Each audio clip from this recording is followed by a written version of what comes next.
Maserati go crazy.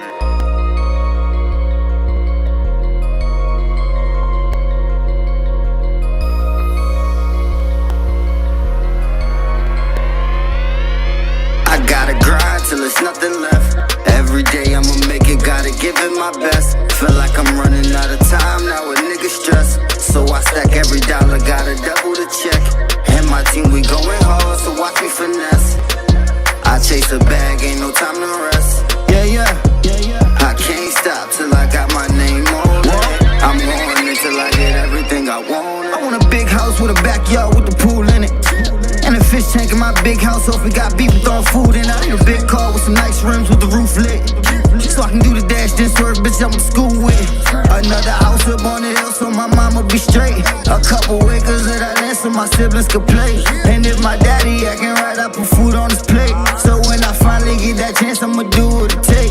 I want 100K on my wrist, I shine bright when the lights low. Another 100K on my neck, VVS looking like white snow. Maybe courtside with Drake and them. 2 chains in my album, so I chase the bag by any means. Hoping one of them will be the outcome, and I will. Grind to the death of me. Family, money, and loyalty be the recipe. I will do what it take to make my mama proud. On the road to them riches, and you can't stop me now. I gotta grind till there's nothing left. Every day I'ma make it, gotta give it my best. Feel like I'm running out of time now, a nigga stress. So I stack every dollar, gotta double the check. And my team, we going hard, so watch me finesse. I chase a bag, ain't no time to rest. I can't stop till I got my name on it. I'm going until I get everything I want. I got big dreams like Martin Luther and Malcolm X. If I had 1 million men just to walk with me, I could worry less. The state gave a couple of my niggas years, so I do the stretch. And when they touch down, back to the grind like they never left. I need Make it relatable and let's change going. It's to give you inspiration. Get inspired. Tune in to Hop the Series Wednesdays at 8 p.m.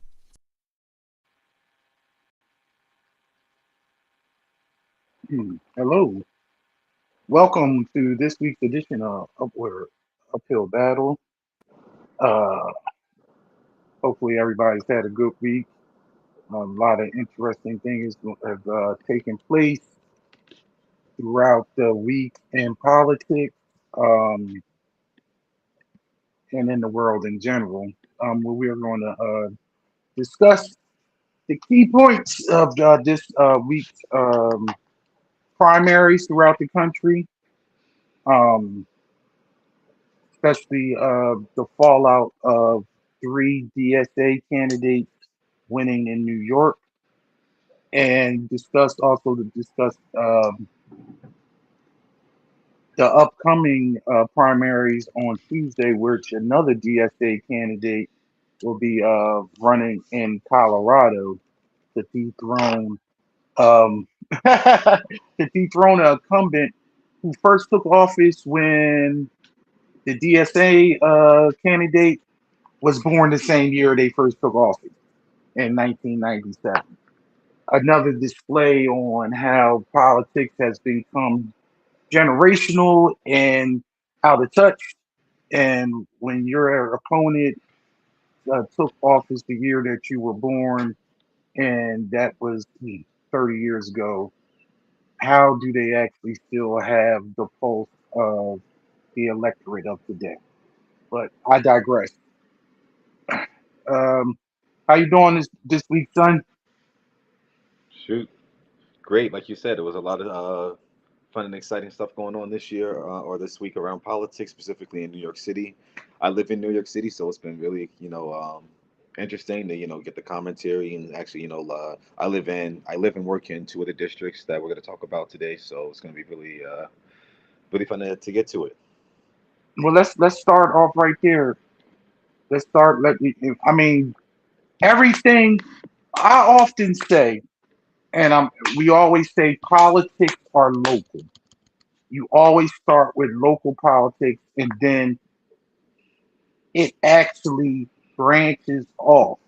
Another thing that I like to say, and I have said for years, is, and many people identify, New York is a catalyst, but New York is a different world. Yeah. But I think in this situation, New York is going to be the jump off because being the biggest city in the world and the largest economy, this says something. So let's dig into it. Let's dig into these three races.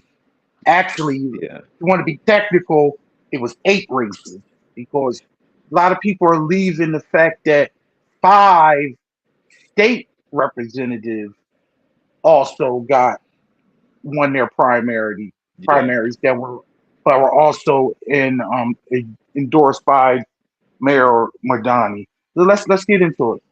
Yeah. Endorsed by Mayor Mamdani, and also along with that, the DSA, the Democratic Socialists, as well. So yeah, like you said, let's get into it. New York City, it's interesting because like you said, it is a catalyst, but it's also its own thing. It's important to look at, um, because New York City, it's obviously a very Democratic leaning city. All these districts are, if you win the Democratic nomination, you're going to win in the general. Some of these, and I have to look, they're probably not going to have an actual Republican challenger. It'll be interesting to see if No, there's any independent challengers that jump in, but I highly doubt it for many of these races. But it's important to see where the Democratic Party is at, where the voters of the Democratic Party are at. And also with New York City being as diverse as it is, I mean, there's parts of Queens where we're going to talk about it in New York 7th, where Queens is the most diverse county in the country. It's one of the most diverse places in the world. Literally, everyone from every country lives in Queens. So, yeah, let's get into it. I guess we can start. Well, let's start with just laying out the landscape of these elections. So, coming into this, and the three we're mainly going to focus are on um, New York 7, which encompasses parts of Brooklyn and Queens, and that's an open seat because the current representative is Nydia Velasquez, and she decided not to seek re-election, so she weighed in and she endorsed the candidate Antonio Reynosa, who actually is currently the Brooklyn Borough president, and he's also very important. And I'll just touch on it now and then come back to it. He is also a progressive. He is a progressive. He's on the left. Um, I'm sorry, Dallas. Your camera, we can't see your camera. You blacked out. you Oh can't see me.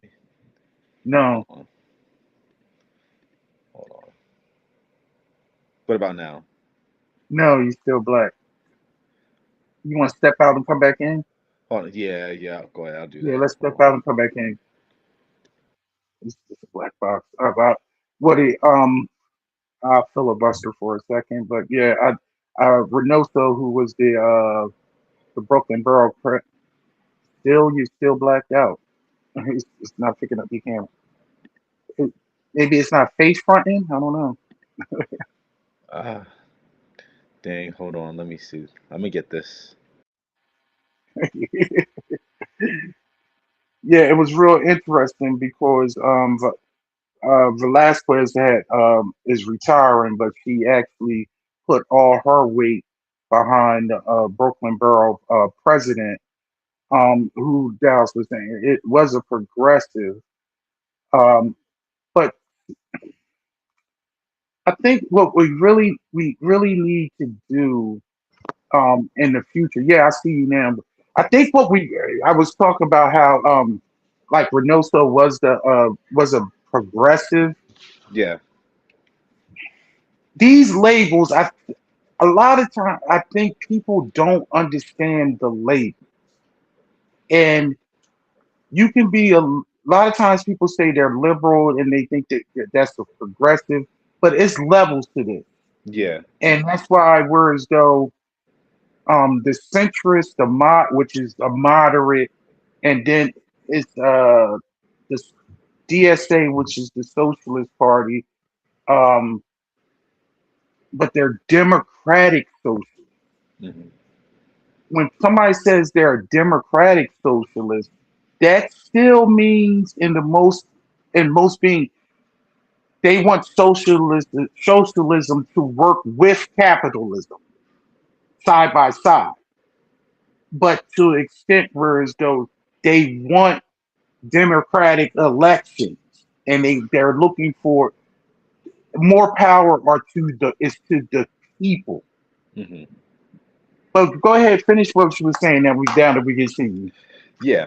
So, as I was saying, Reynosa, so when I say progressive, he supports taxing the rich. He supports Medicare for all. Supports a lot of things when it comes to housing. He, again, like I said, he's a progressive. So in this race, what you had was Antonio Reynosa versus Claire Valdez. Claire Valdez, she comes from a union background, and like a working class union background. And she was also just finishing up her first term in the New York State Assembly. So she's running on a lot of economic issues, a lot of social issues. They're here. They're at this. They agree with each other. The difference in this race is Israel. The difference in all of these races that we're going to touch on is Israel. So in New York Seven in specific, so what Claire Valdez's campaign was hitting Reynosa on is you've been in politics, you've been the borough president for years now. You haven't said anything on the issue of Israel. You haven't said anything on the issue of Gaza until you decided to run for Congress because you knew it was going to be a big issue. So it's saying how you're saying like okay you're against sending weapons to Israel, you're against all these other things. Well, how once you if you actually get in the office, are you actually going to stand up for that? Are you actually going to stand to that because all this time you haven't said anything about it? So what does that actually say about your position on it and how strong in your convictions are they actually going to be once you actually get to office? So in her saying, hey, I've been on this issue since since we started. I've been speaking about this. So that's in New York Seven. I'll come back to that. That's You our know first what that district sounds that I like? live in. Yeah. That sounds like the John Fetterman problem to me. Yeah. That Yeah, it, and yeah, exactly. I'm just saying, for those yeah. that know, Fetterman, who's a senator in Pennsylvania, never had a position on Israel. You didn't know he never talked about international affairs. So when it came about, and he basically was a quote unquote progressive, but his voting record and his ties, he has fell to the APAC lobby. And so people are Hmm. thinking they got sold a false bag of goods. But Yeah. go ahead. That's New York Seven. That's your home. That's your home district. Yeah. So that's New York Seven. Um, then you have New York 10. New York 10. This one there's an incumbent that's running. That's Dan Goldman. He had been. I Strong think this was he incumbent. was. Yeah, I think he was. This was he was running for his third term within Congress. So this would have been his third term that he Hmm. would have been seeking, and he had a challenger, Brad Lander. Brad Lander, very interesting enough, he ran for mayor in this last mayoral election that just passed. He was the former New York City comptroller, and so he was running for mayor. He saw the writing on the wall. His campaign wasn't going to be as successful running behind Mamdani and Andrew Cuomo. So he decided to drop out and endorse Mamdani instantly. And it's very important to highlight this because Mamdani was not going to win the Democratic primary without the endorsement of Brad Lander. There was a lot of energy behind Mamdani, but again, with the ranked choice voting and how that shook up, getting cross endorsing is very, very important. And Brad Lander was basically running third in that race. So for him to come in and say, hey, for my supporters, if you're not ranking me first, rank Mamdani. And if you're not going to rank Mamdani first, rank him second behind me. Again, in the ranked choice voting, first, second, third, all those kind of votes, all those kind of things matter. So Brad Lander coming in, also Brad Lander being Jewish, legitimized Mamdani because a lot of the attacks against Mamdani was that he was an anti-Semite, even though he hadn't said anything that was anti-Semitic. He had only ever been critical of Israel and the Israeli government, And and being Muslim. yeah, and also the fact that he Being is a being Muslim. Muslim. Yes. So Brad Lander, he living in New York 10. This encompasses parts of Lower Manhattan as well as some parts of Brooklyn. So this is Wall Street, the financial district, which very interestingly enough, even though there is a lot of money that's generated from that area, that's not necessarily the people that live in those areas. So again, it's not. There are wealthy parts of this district, but just it's just to say it's even though it represents a lot of money, it's not necessarily a gigantically wealthy district, even though there is wealth there. Let me interject right there so Yeah. people can understand. If like for instance, if you know Atlantic City has all these big casinos, but the casinos are next to projects. Hmm. I mean, the, a lot of these just Wall Street district is the same way. Hmm. I'm in Delaware. If you think Delaware is the home of credit cards and banks, the Exclusively. the city district has big banks and big buildings, and then you go 3 blocks over and you have projects, Hmm. low income area. A lot of these places, Wall Street is the same way. They get tax breaks for setting up in a certain area. So Hmm. they promise jobs, they promise reinvention of the area and things like that. So that's why they set up. So people automatically assume because these big companies are placed in these areas that the areas are affluent and they're working class neighborhoods, and Hmm. that New York 10 is no different. And another big thing that I wanted to add on to that, Goldman was a rising star because he actually prosecuted Donald Trump in his first impeachment Hmm. hearing back Yeah. in 2020. That's how he got into office, and basically being a rubber stamp for APAC. Um, Yeah. But and we'll get into APAC and ranked choice voting more later, when we go over the DSA platform. For And sure. what now you saved the best for last because this was Oh my wait. favorite one. Yeah, but also to touch on in New York 10 before we really dive into all these races is that it's also the second largest Jewish population in the city, the district with the second largest Jewish population in the city. Again, very important to highlight that these are two Jewish individuals Yes, right next to each other, and the issue that separated the both of them was Israel. It was Israel. Brad Lander also, by the way, he is not a member of the DSA. So, but he he's is on the not. left, but he is not a member of the DSA. He So is not again, a. running against Dan Goldman, some of these issues, again, they are both to the left. I would even say Goldman is also not. He's not necessarily an establishment centrist figure. I wouldn't necessarily lump him in that camp, but he's also not as far left as the other candidates that are running, or even Brad Lander is. But that's also to say Brad Lander isn't as left as the other candidates are as well. He's he's liberal. Yeah. He's liberal, but he is not. He's not part of the DSA. Yes. And these are also labels that we will break down later, because the bottom line is, and that what we need to encompass is,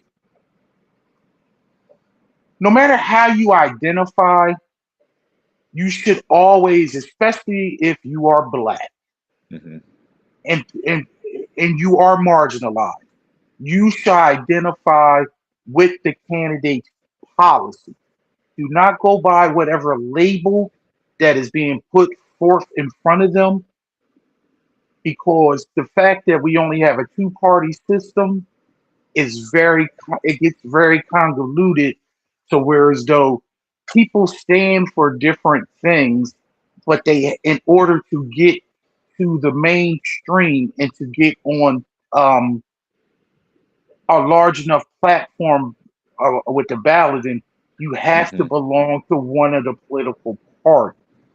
You have to run in one of the primaries. Hmm.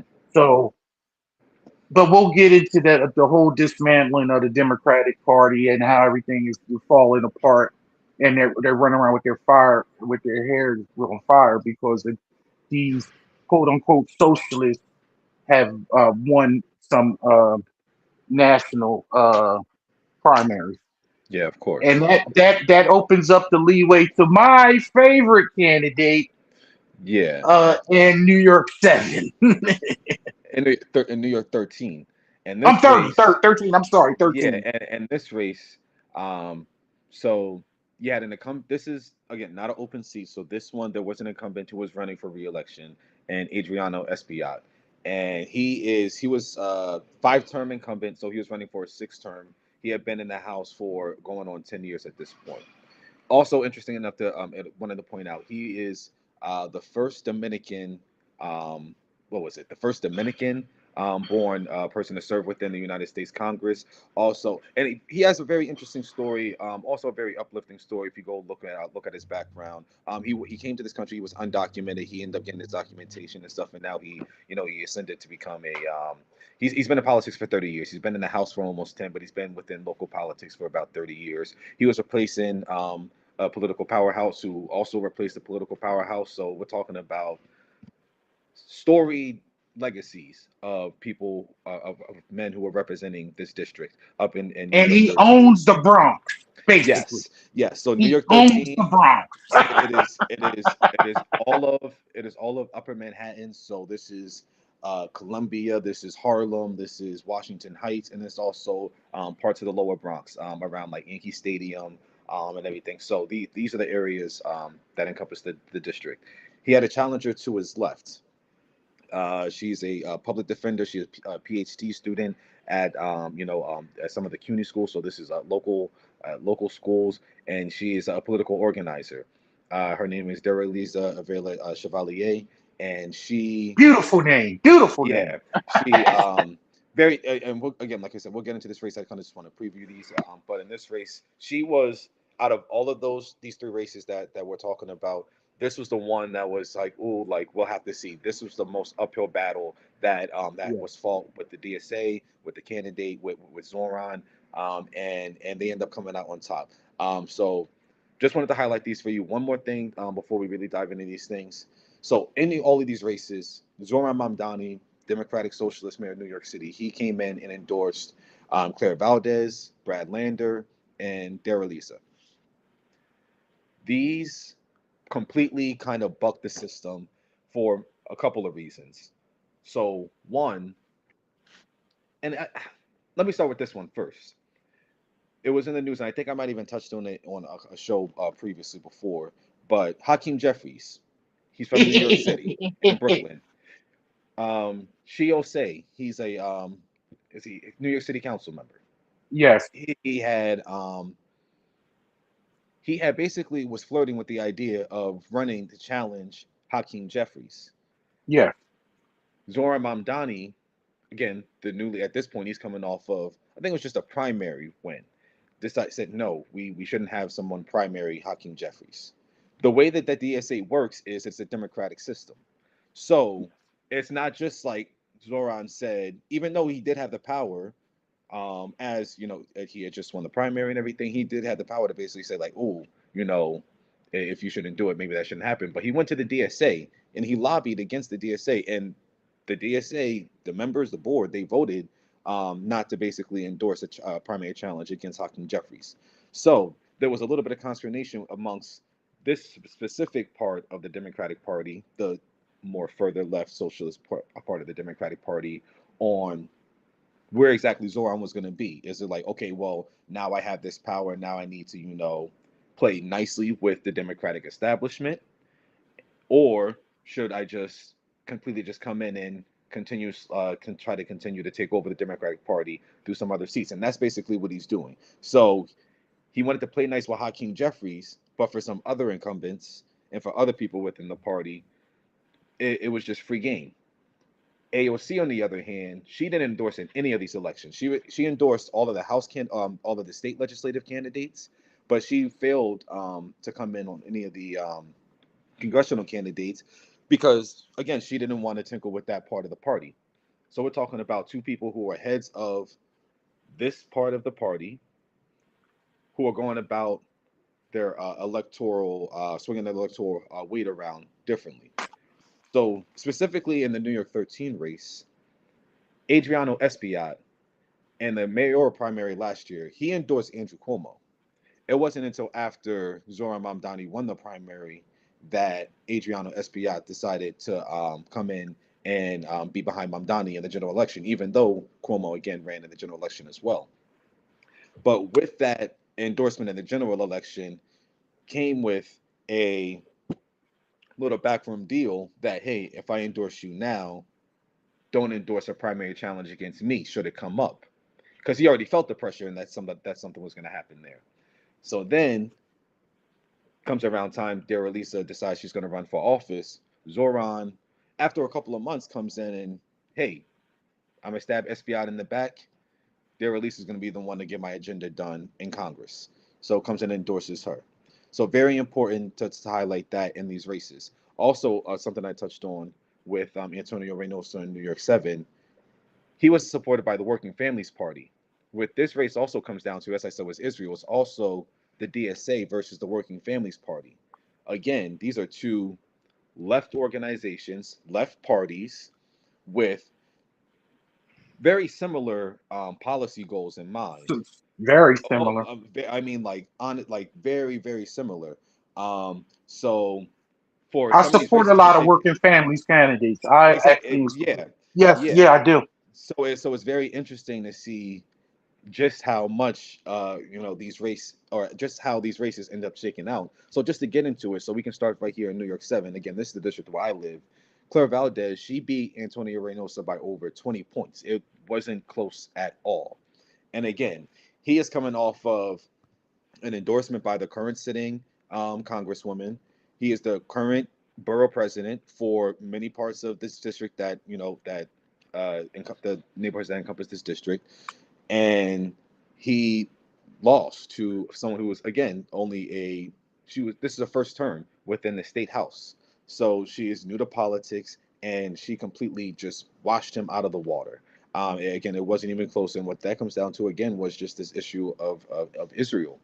And it's very interesting to see how much that played a part in all of these elections, because again, that shows you where the Democratic Party is, where the base of the Democratic Party is, and where they're standing specifically on this issue of Israel, our involvement with Israel, our support of Israel, and then as well as talking about affordability, talking about things when it comes to housing, education, when it comes to transportation, when it comes to medical care and health care, all these kind of things.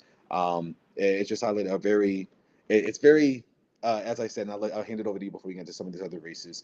But it's just very exciting to see where the base of the Democratic Party is, and it's also disheartening to see how much the establishment is upset with it and how they're blaming everyone other than themselves for this hunger from the Democratic voters.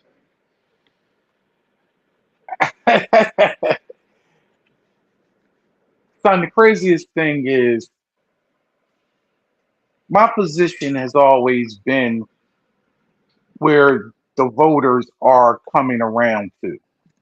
And I think a lot of it has to do with the simple fact that people are getting more educated on the actual occupation of Israel Hmm. and the amount that Israel actually has a stronghold into American politics. People know who APEC are now.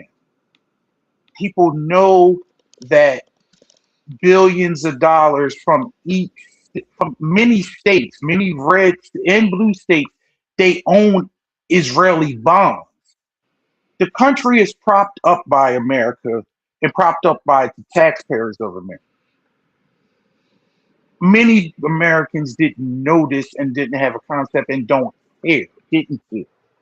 It's only when it's coming the term that it's been getting a lot of people in trouble when the chickens come home to roost and they actually see what's going on. United States is struggling. Israel has free health care. Israel has free housing. Israel has free education. It's all paid by the government, but it's also propped up by the American dollar, by taxpayer dollars. How can this foreign entity have all these things and we are actually propping up and supporting it and funding it, but you don't have it at home? These are things that the electorate is seeing, and actually when a candidate actually brings it to the forefront and says, I want to worry about people here first. It's the, it's the shit that the Republican Party that Trump was pushing out about America first, but these people actually mean it. That's why it's the issue. It's not just the Israel. It's not the people trying to make it seem like if you are anti-genocide, you are anti-Israel, and you are they anti. They were trying to say Lander was anti-Semitic when he's Jewish. Come on now. Yeah. Let me explain something to you, and I'm going to say it. Can you, these Zionists and these people think if you actually talk out about the state of it, it's not the people, it's the government. Mm-hmm. People sit on this daggone Beyonce internet every day and scream about Trump and scream about the administration. Or they try to make it seem like that is anti-American. But freedom of speech and the concept of the fact is you love the country so much that you call it out on this bullshit. I will say this. We all got family members that don't do right. Do you stand by and allow your family member to continue not to do right, to do wrong, or do you call them out on their shit? Does that mean you don't love your family member? Or is that you actually loving your family member and saying, I need you to do better? I'm a parent. I love my children. But and Dallas can call. It's been not too many days because my kids been good to me and been good people. But if I think you are doing not right or going down the wrong path, I need to grab you and say, "Hey, you ain't doing right. We need to curb this type of aggression, this type of this policies that we're this lane that we're running down." Yeah. Establishment candidates want the status quo because they want to keep on getting their money, they want to keep on getting their endorsements, and they live in a United States that doesn't exist anymore. Mm-hmm. There can never be a Joe Biden ever again. There cannot be, and the craziest thing at the end of Joe Biden's reign, he was more progressive than Barack Obama. Yep. People reiterate now because we're 10 years out. Barack Obama was not a progressive. He was a centrist, moderate Democrat that sold America on some type of hope and change. But he was a good president in the ideology of being the American president. But for people like me that are left to him, he fell short on some of the things that we wanted. And that's not to say I disagree with him being elected as president. I voted for him twice. But on that concept, real quick, like many people that look like me, to popular demand, black people don't vote for people just because they black. Yeah. I came into the primary season a Hillary Clinton supporter. He had to prove to me and people like me that he was electable. But this was 15 years ago when you viewed voting for somebody as hurt negligence, the lesser of two evils, somewhat. You voted so whereas though your interest will not be trampled on.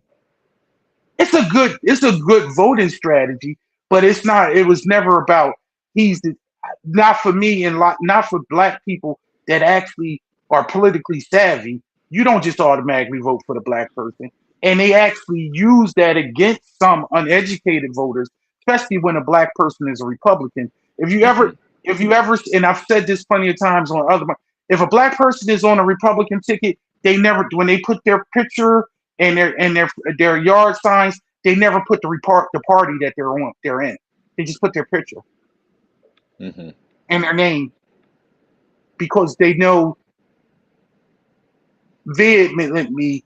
A lot of times, black people will see a black person and then they'll see the Republican logo and they be like, "Oh, I'm not voting for them." Yeah. But let's dig into the actual races so we can get into this breakdown of the DSA.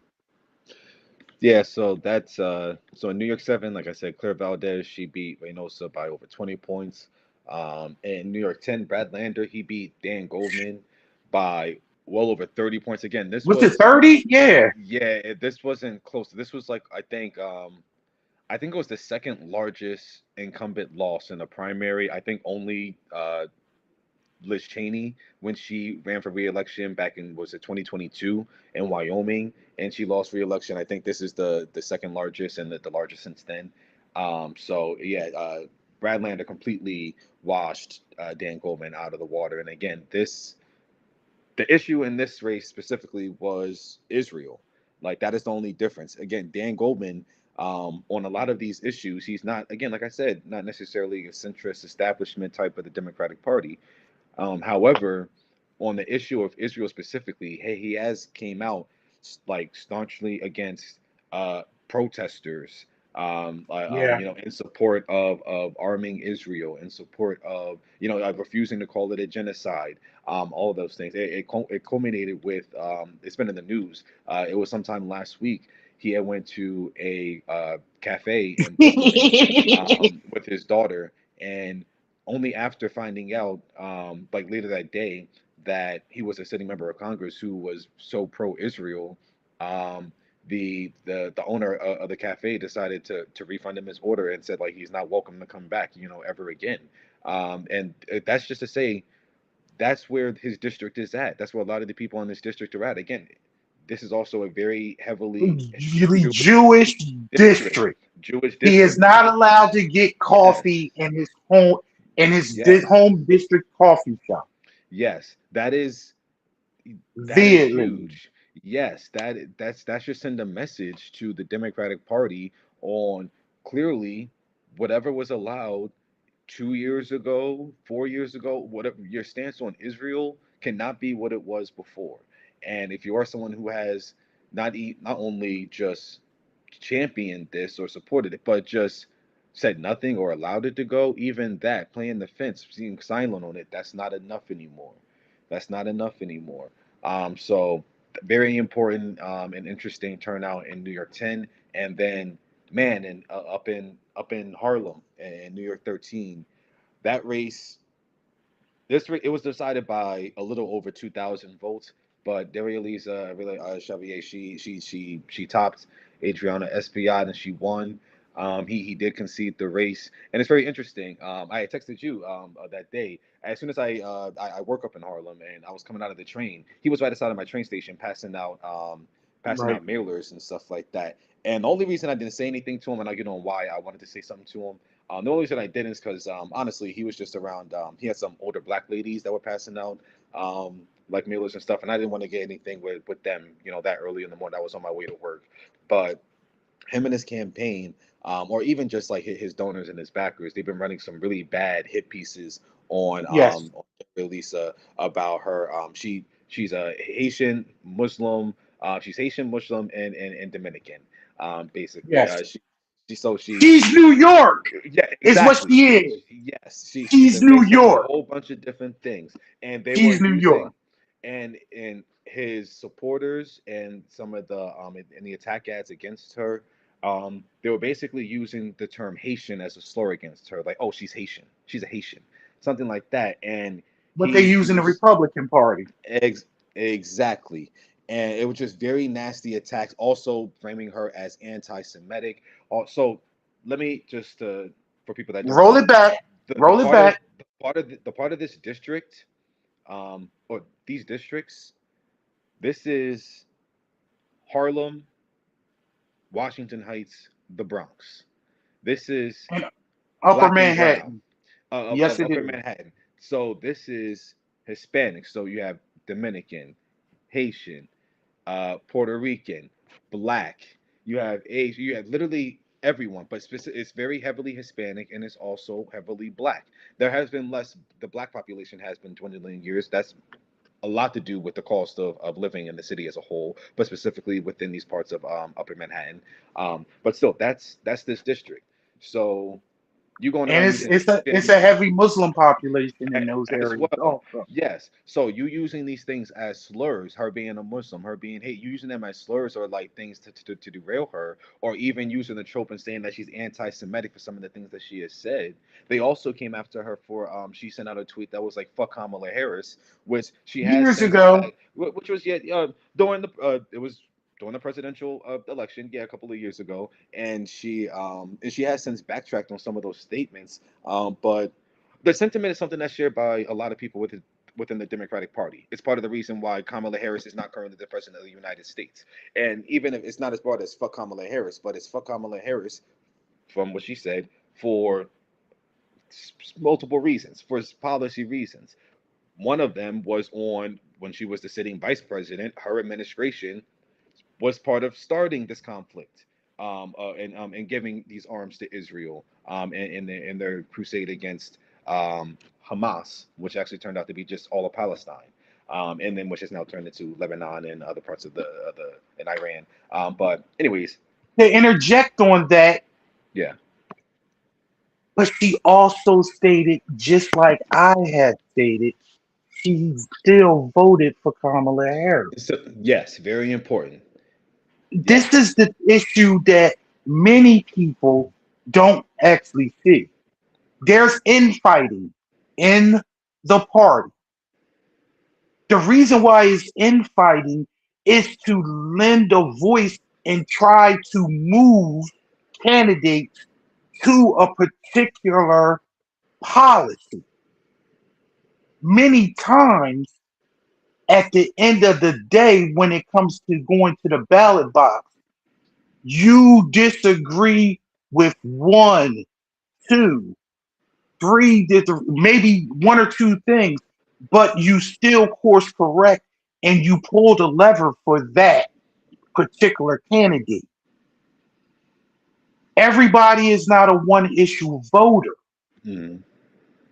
but what is coming to the forefront now is this issue of Israel has snowballed into the effect where as though now you can see how Israel is causing all these repercussions at home, and it's causing repercussions. Many people that are not like you and I, and many people that may be sitting here watching us, don't give a shit what's going on in some little stretch of land in the Middle East, and how does it affect me? Because that's the capitalism in you. Mhm. You only worry about what's going on in your home, in your situation. But now, when people actually see what goes on in that little stretch of that little fucking land in the Middle East, is causing billions of dollars of loss to you, and that's why your gas tank, it takes you more money. It buys more than $4, and that's why the strait being closed and fertilizer not getting to the farms, and cause rising your food costs, and why everything is connected. Whereas though everything has always been connected, but because in the United States it doesn't hit you personally, You just let it go on. People are getting smarter. People are waking up to the truth. When these radicals are saying, "Yo, you can't be, you shouldn't be supporting this. Do you know what tax money is going on to this? Yo, your congressman, this, that, and other." It's so S how you pronounce it? FBI? SBI. FBI. He received over he my man, my man. He is a congressman out of the Bronx. Why my man get over $3 million in his career from APEC? Why? Yep. The Bronx, my man. Maybe because he is the highest ranking Hispanic in Congress. Chair of the Hispanic Caucus. He's chair of the Hispanic caucus in Congress. Yep. So you can't tell me that when they say all politics is local, that's where it starts at. Yep. He stronghold on the Bronx. He won 61% out there. Oh, still, yep. He was, In this election, yep. yeah, he was clearing 61% in the Yeah. Bronx. Yeah.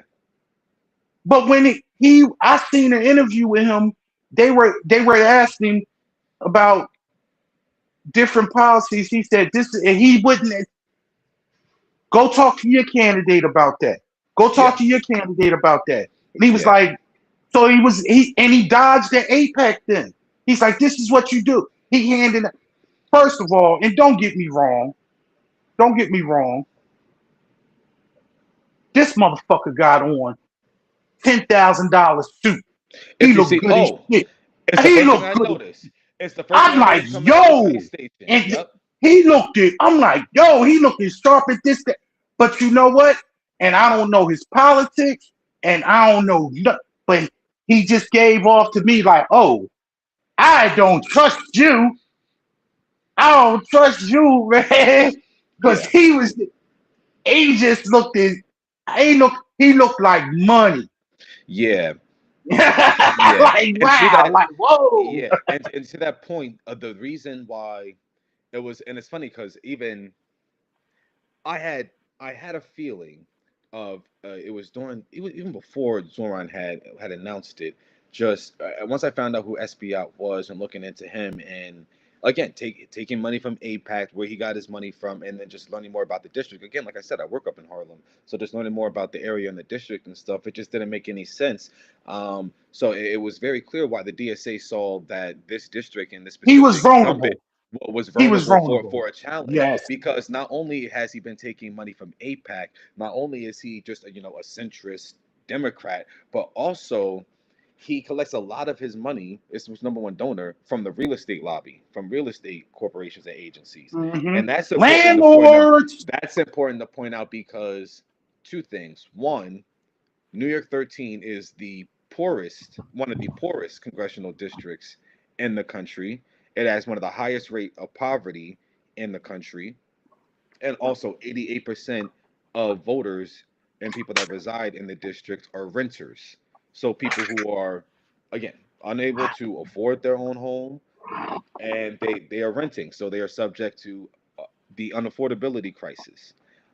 So that's why they saw that this district was again vulnerable for primary challenge. And sure enough, Dara Lisa she went in and she ran on abolishing ICE. She ran on supporting cutting ties to Israel and not arming Israel. One of her slogans was not like babies, not bombs. Like those are the kind of people that we should be taking care of.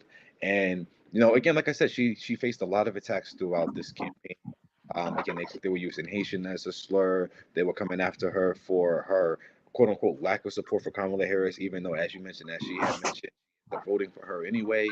And again, they really came after her for being anti-Semitic. But again, it's how does it you're Hispanic calling somebody else who is Afro-Hispanic, you're calling them anti-Semitic on an issue that like On what? Because she's saying we shouldn't be arming the people who are, perpetuating this genocide, perpetuating this violence on these people, and she hasn't said anything anti-Semitic.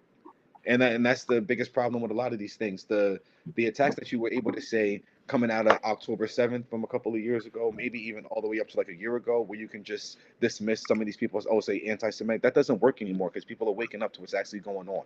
And it's actually funny. Something that Joe Scarborough over on Morning Joe had said the other day, and again, he's not a progressive. He's a former Republican, so he's definitely not a progressive. But he represents You know what? the Democratic Party. You know what? Go ahead. I would give Joe. You are correct, but I tend to think. He is common sense. He's a common.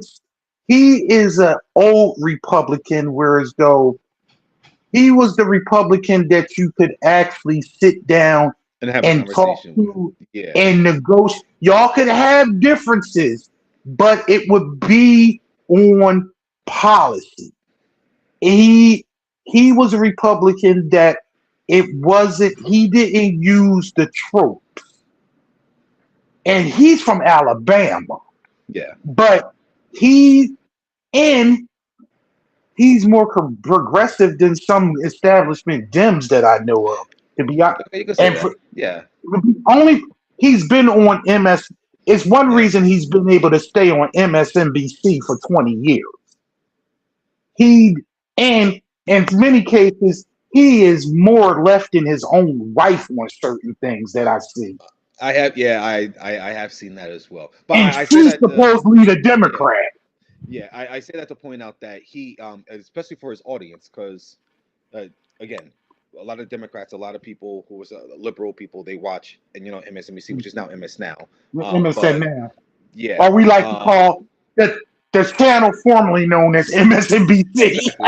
Yeah. So and I actually I set this up to give him props because he was actually saying people that are calling Derry Lisa anti-Semitic for her the calling out Israel and her views on Israel, the government, the IDF. Is saying no, you can't call her anti-Semitic. You can't call these people who are pointing out what they're seeing and calling it a genocide. You can't call them anti-Semitic. And the reason why, and something that we'll get into in a little second, but the reason why so many other people around this country are supporting these candidates that are speaking out against Israel is because you can see everything right here. You can see it right here. So what's going on Yeah. in Israel and in Gaza in real time, what's going on in Lebanon in real time, you can see it on your phone. There's no hiding it. And something that Joe Scarborough had said, he was like, you know what? He basically said, I was a supporter of Israel, and I was against, and I was for, some of their attacks on, against Palestinians and everything, because he said, I was growing up and I saw what happened, in the Olympic attacks against, the Israeli athletes, and I saw, what happened to them. So ever since then, I was pro-Israel and I was anti-Palestinian. He was like, that's because that's what I saw, and then all I ever heard was basically pro-Israel, pro-Israel, pro-Israel. Now that young people, everyone has access to see what's going on, just like he did at that moment. Now that you're seeing real time, babies getting blown up, homes being destroyed, the entire cities, entire towns, the entire civilization being leveled. Now that everyone has access to see that, that's changing their psyches. That's changing people's opinions. That's changing support for Israel. That's changing support for candidates who support Israel, who are again silent on the issue of Israel. And it's going to be a very major and important. This is a major important inflection point for the Democratic Party. Because what do you I do? like APAC is so just to set this one thing up. Go ahead. APAC, they give money to Democrats, as we had mentioned. SBI got money from APAC, and APAC isn't just APAC. They also give money to other other Both PACs, sides. so as to say, hey, we're not, this necessarily isn't coming from APAC, even though it is funneled through APAC. They disguise. But They make up other packs and disguise yeah, and make up other names to hot yeah, because now APAC is hot. So they're setting up shelter packs and they're actually funding these shelter packs. Yeah. So it's not actually their name because people are now just anti any candidate that have that moniker on them. Yep. Yep. And when it comes to the fact, the astonishing thing is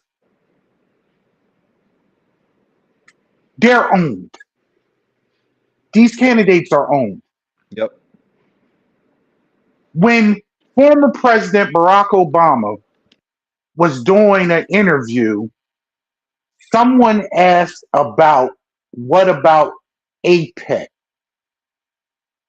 And he, a man of many, many, many words, an elegant word, he took 30 seconds stuttering because he couldn't come up with a rebuttal about his support that he gained from APEC and how he was still a supporter of Israel. I don't know if you saw that video when he was literally stuttering for about 30 seconds. He couldn't say anything. This is the one issue that a one issue voter is going to take up. And many people that look like us, that are higher in stature out there, are saying, I'm not voting for any candidate that supports this Yeah.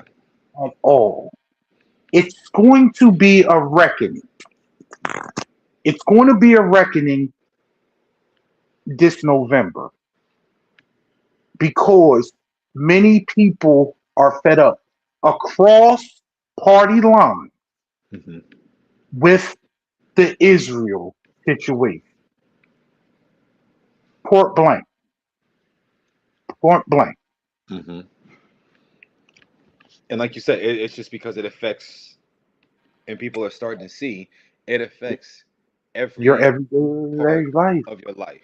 Exactly. From your what gas. Eventually, it's going to get to groceries. It's already getting to air Yeah, travel. Like we yeah. said, Spirit Airlines. The main reason that Spirit Airlines closed down is not because what the government is trying to sell you. It's not because the Biden administration didn't want their merger with JetBlue to go through a couple of years ago. No, it is because they could not keep up with fuel costs. That is the sole reason why Spirit Airlines is no And longer that in is business. why the CEO stated it was fuel Yep. cost. Yep. The Biden administration blocked the JetBlue merger. One, when the CEO actually, and I think we discussed this before on one We of our did. previous shows, We the did. CEO wanted to merge with Frontier. Yeah. It was a better deal with JetBlue, but if they merged with JetBlue, then the um, the cheaper consumer, the basic economy flight would have went away, Yep. and he urged to go that way. And it would have The been legal. reason why, right, and it would have been illegal. Yeah. The reason why they didn't take the Trump administration deal for the loan is because Trump wanted over 50% of the fleet so Hmm. he can use the planes for deportation.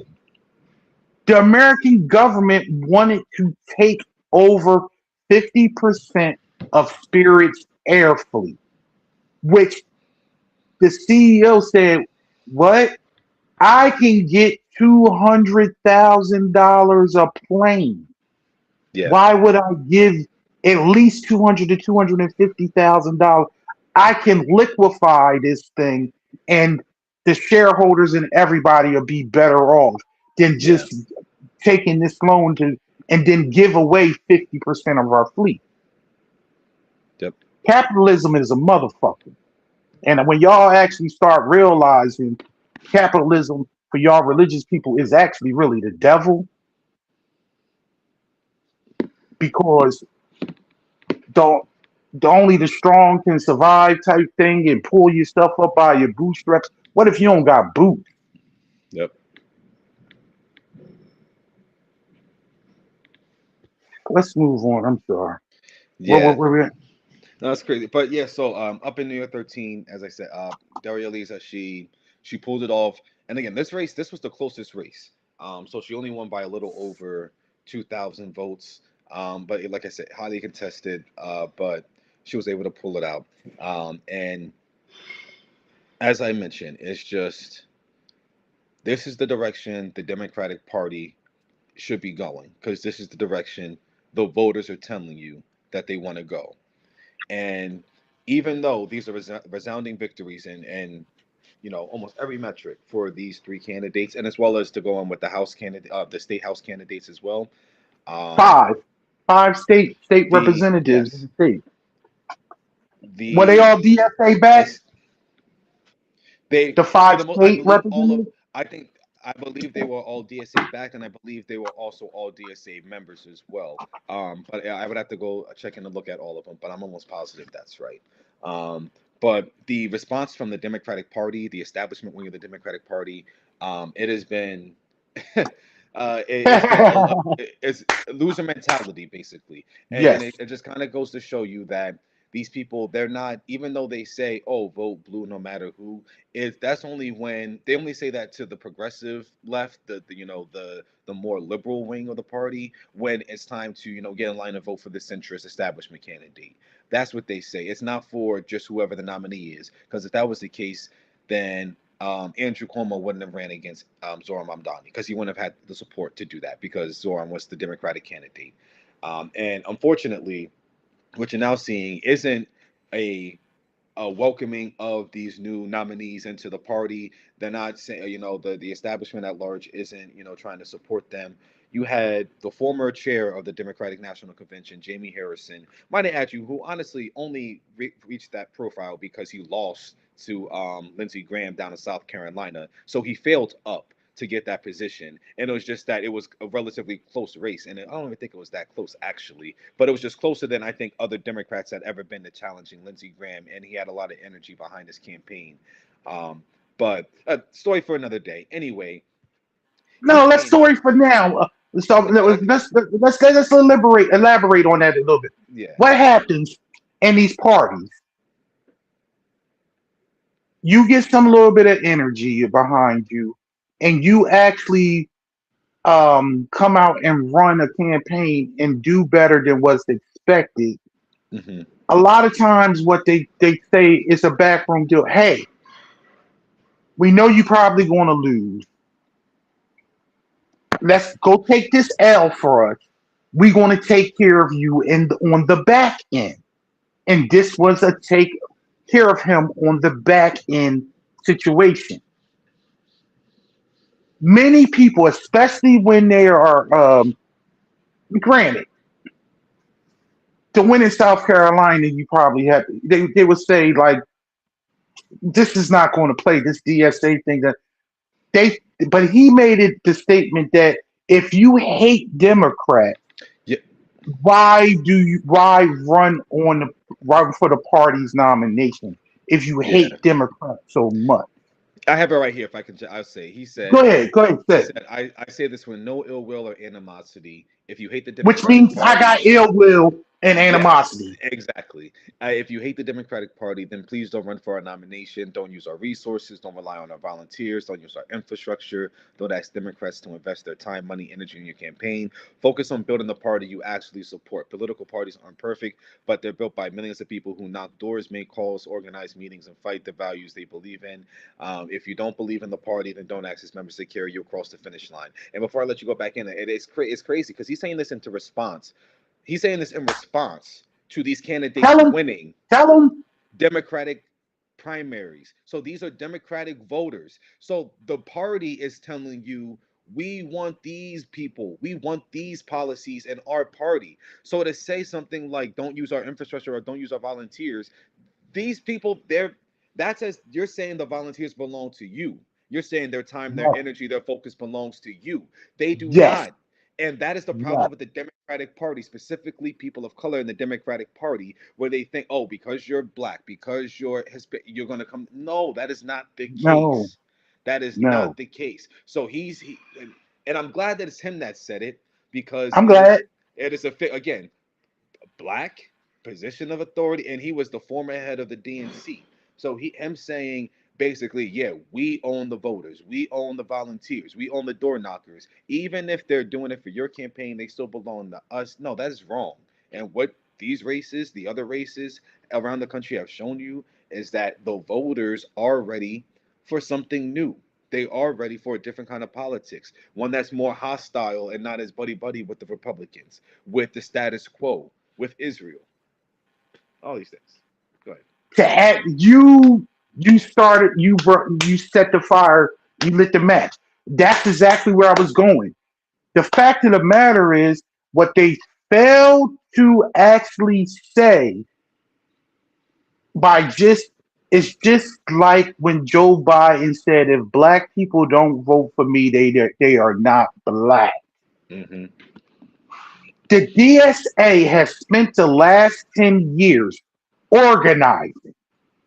This started back with Bernie Sanders. Yeah. They now have been mobilized for 10 years, getting a network and getting organized. Their phone bank people and they go, when have you seen Esprit in the fucking community? That's what all of them were saying. It's the whole point. These people, these candidates have actually been knocking on doors, introducing themselves to the people, going into the bodegas, Yep. going into the corners, going into local businesses. This is who I am. This is what I stand for. And guess what? They want to hang this moniker because when you say socialist, people think the bottom line is this. Hold on. For anybody that identifies or is affiliated or believes that you are a Democrat, if you're a registered Democrat or whatever, to the people on the other side, do you know what you are? You're a communist. You're a bleeding heart liberal socialist communist. And you could be middle in the road as you could be. You can be a daggone fiscal conservative. And I know I got them in my family, especially with my people being from the South.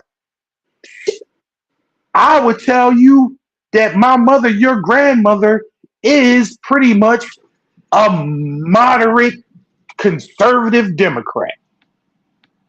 One that believes in religion and people just doing their good hard work and life is just going to be good to them because you work hard and you are a good person and you believe in your Bible. But to many people on the right, you're still a socialist because you're a Democrat. Mm-hmm. And you're a socialist because you believe that gay people have the right to exist. You're a communist because you believe women have the right to choose. You got to be a communist if you think it's okay for a woman to work outside the home. These are just far crazy just things. Mm-hmm. So I don't get caught up with being labeled whatever. I know what I believe in, and I believe in humanity. Mm-hmm. I believe in everybody that if you live in this country, the AKA the most richest country, why is this the only country that healthcare is a for-profit system? Why is it that you like some social? Do you like firemen, don't you? You like the fire truck? You like firemen come you like your trash collected, right? Huh? Those are all those are forms of socialism. That's the form of the government your government taking responsibility and doing something for the people. So you like some forms of socialism, but you don't like socialism as a concept because, as Stephen A. Stupid ass says, this is a capitalist country. Oh my God! Don't get me started. No. Oh, I hope that fucking idiot runs so he can realize that he is so on the fence of hating Democrats and hating Republicans. He's so far in the middle, and this, that, and other, you know, just X amount of. But you know what? When you make $40 million a year, you know your politics change. See, but the thing is, there is, and not to get into a diatribe on Stephen A. Smith, there is no appetite for that kind of politics. There is no Oh, appetite for a middle of the road. Oh, No, everyone's just wrong. All come. There is no appetite, and no, I'm sorry, that might have not existed anymore. in a version of America before. That no, not in the That was last the 10 years. before times, baby. Yes, Yeah. you right. So Tell him. it's so for him and for him to be so passionate and to be so locked into the idea that he could actually do this. No one, like you said, I kind of don't even want to see him run. Not because I I don't want to do. see him embarrassed, but just because I I do. think that only is going to help him and whatever, because he's ultimately he cares about himself. So this is just going to be to help him and his numbers for whatever his podcast, whatever he wants to go on and do after he's done with ESPN or whatever, whatever. I don't know, but I don't want him to do it because I feel like it's just going to help him in whatever he wants to do. And I don't think he needs that. And I don't want to be a part of that. Even in hate, I hate watching him right now. I don't want to hate watch him on a debate stage. I don't want him up there. It's going to be a waste of all of our times. And I don't want to see the 10 people around the country that are going to actually fall for that. But no, absolutely not. But I saw what he came out and said against specifically Mamdani after the results from Tuesday, and was like, He did if it he's the Trump. he said if he's the Democratic Party, then you're going to lose. If these are the kind of people that are going to be running the Democratic Party, if it's going to fall to socialism, if it's going to do that, then we're not just blow the party up. It's not going to work. They're going to lose elections and everything. He was like, I'm Cause a we capitalist. We're about this capitalists. Yeah, society. We about dollars and cents. And yeah, I'm a coon. I'm going to step. Cause when you know what y'all want to talk about black people, I can do it better. yeah. He's not even good at what he do. No. That that shit he pushed is for low IQ fucking sports fans. If you watch him, and I know there don't nobody pay attention to me that watch him because I'm too smart to listen to. If you listen to that dumb shit, I don't even want his sports opinion. I ain't watched that. I have never sat and watched the whole first take show that he was on. I like watching it when actually he's on vacation and they have some when they have a Dominique Foxworth on there or so. Well, I always like smart people, and that debate show used to be wrestling. It used to be boxing. Let's put the black guy against the white guy, and let's use race as an overtone. Yeah. And I'm too smart for that shit. And the craziest thing is when he got called out, when I think and we divulging one of the Max guys said Kellerman. that Max Kellerman got they said Max was blacker. Terrell Owens said Max was blacker than him. He was. He in any of the Theo said debates he said Stephen he said you were black. on Max Kellerman's yeah, blacker than you yeah, because he don't like nuance. And Max Kellerman's smart. He not just going to take the daggone default other side. yeah. Nah, man, we want barking. We want to throw feces at each other. That's why when him and that stupid ass motherfucking Jason I Whitlock. ran my no, not Jason Whitlock. Fuck that coon. I'm Jason the one that ran his bike into the wall and couldn't play basketball no more. That's on there. That's the bad Jason They used to play for Duke. Oh, Uh, oh my God. I know. Yeah, yeah, yeah, yeah, yeah. I don't watch it. I forget his name because him and J they Will, dad J Will. Jason Wood. Yeah, he over there. They both jerking Trump off over the fucking USC. Oh, it was a great event. Blue, blue, blue, blue, blue. It was just awesome. Do y'all see what the fucking White Horse lawn look like now? Idiocracy. It got the, like it's a cage on the what? It's y'all. This is what happened when y'all let trailer truck trash in charge. They was on Ex- Obama for converting that the tennis court into a basketball court, Basketball court, and how because that that's was that was neat. Yeah, yeah, because but but blowing up half the building and then throwing a daggone UFC cage on the front of the daggone Nature's Capital lawn. Oh, that's fine. Goddamn trailer park people. yeah. Y'all don't have no goddamn oomph, no daggone pizzazz. Nope. Which is why they're and it's funny. I'm going to DC next weekend for the for the 4th of July. Just and it's Not America's my holiday. 250th. Yeah, yeah, but it's America's 250th, so they're doing a lot of stuff, and it's becoming a mess because they're making it. If it was a celebration of America, as in a celebration of the people, all the stuff that we have going on, our places, our landmarks, our food, our culture, whatever the case is, okay. What he's making this is a celebration of himself. I don't know Yeah. if you've seen it, and that's why a lot of people Well, America are coming 250 up. and Freedom 250 was two different things. They were, but they're part of the same, but all part of the same thing. And also, America 250 that happened on his birthday. That was Flag Day, which they're now trying to make which they are trying to make like a now like an actual like holidays, like a bank holiday and everything. It coincides with his birthday. So between that, he made that about himself. He made the RNC, even going back, the RNC when he ran against Joe Biden, that was at the White House. If you recall, it was at the Yeah. White House. He had that there as well. He's putting himself in passports. There's 250th anniversary editions of passports. So if you try to go get yourself a passport right now, you're gonna open it up, and it's over. If you look at it, he's over the Constitution. So his I've seen body it. blocking the words of the Constitution.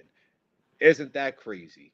And so it's It's just so crazy. Like you dumb. said, yeah. This is how dumb he is. And this is how dumb the people is that follow him. That passport on it says welcome and be good. Idiot. The only fucking people that can get an American passport is what? American citizens. Who are you welcoming? Literally, stupid people, This is what happens idiots. when you allow people to marry their relatives and then they get the right to vote. So let's continue to keep on outlawing people for ancestral marriage across the country, please. So we don't end up in this situation again. Because I'm about to really be pro literacy test. Yeah.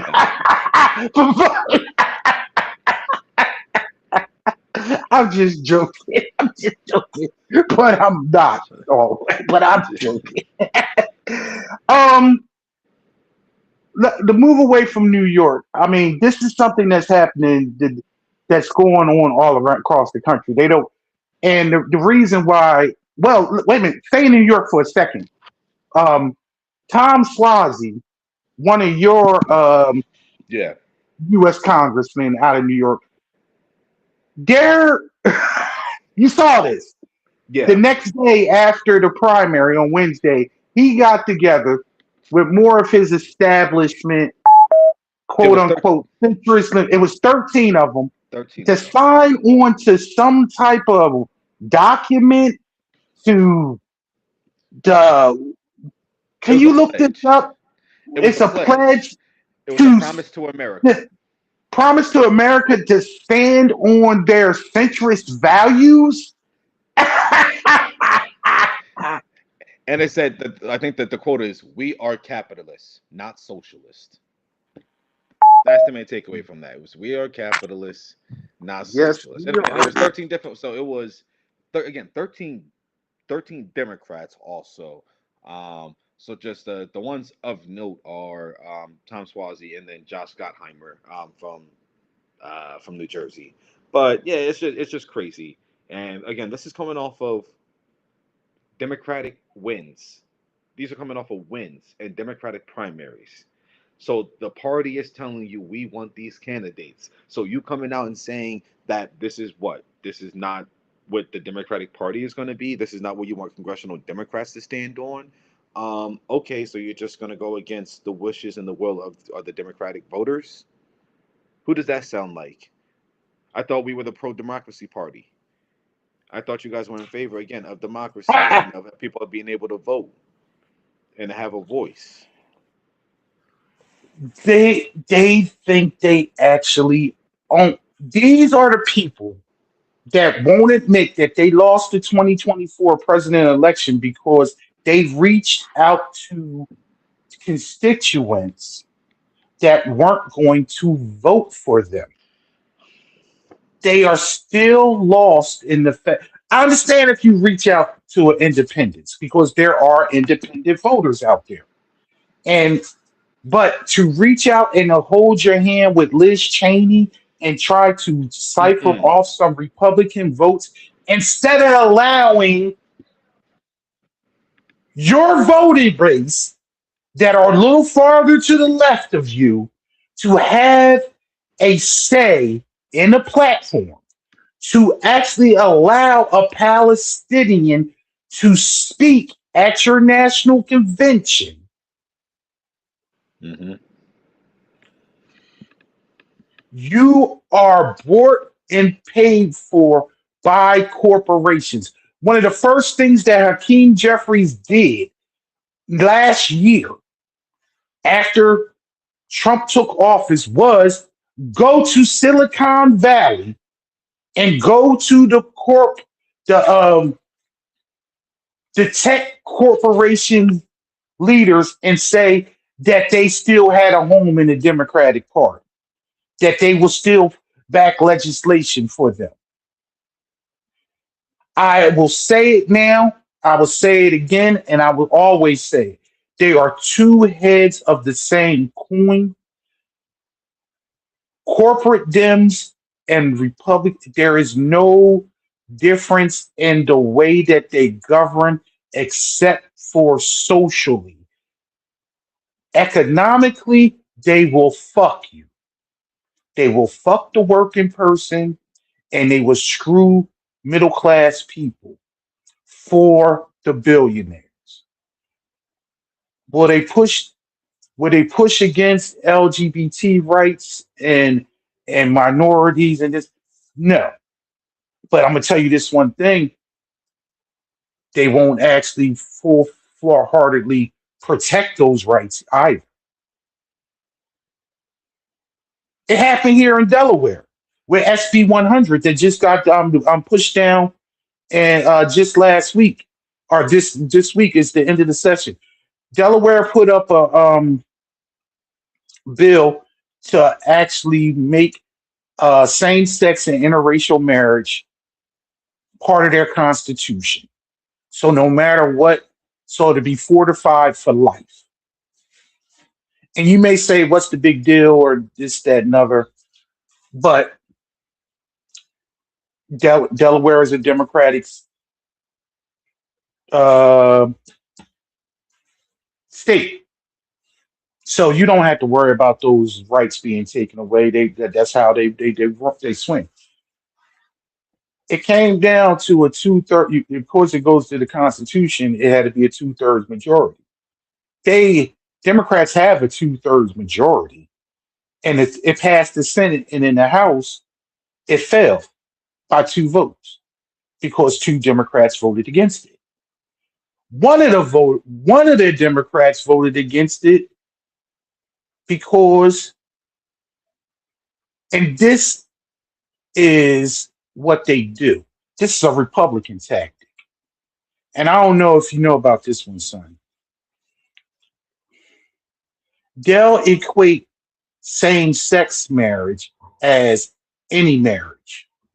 So if you're going to vote for same-sex marriage, then you need to back incest marriage. So being able to marry your first cousin. Because people are people, right? This is their argument. People are people, right? So we should be okay with marriage being able to marry somebody that's 13 or 14 years old, right? So, but you want me to vote for this? You want me to vote for same sex? Then we need to vote for this too, because people are just people, and we can't. If you're not going to discriminate, we shouldn't discriminate. These are the filthy arguments that they use to try to equate the two things. Hmm. I need everyday people that are watching this and just watching what's going on in your government that pedophilia is more acceptable to them than homosexuality. Than two of age adults loving each other and wanting to marry. They'd rather have some 40, 50-year-old guy marrying this 14-year-old girl. Mm.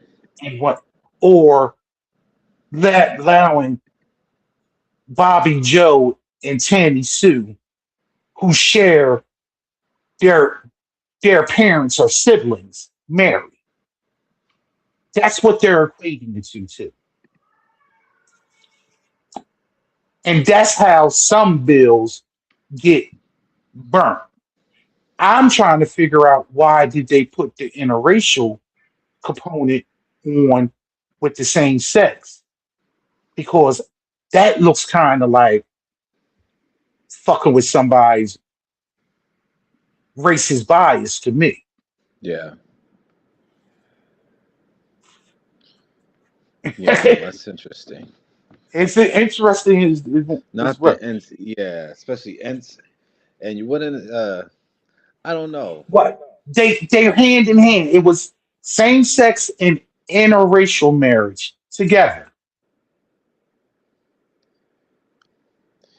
Even But in then, other states, they didn't do it in this state, but in other states, they put in the minor or the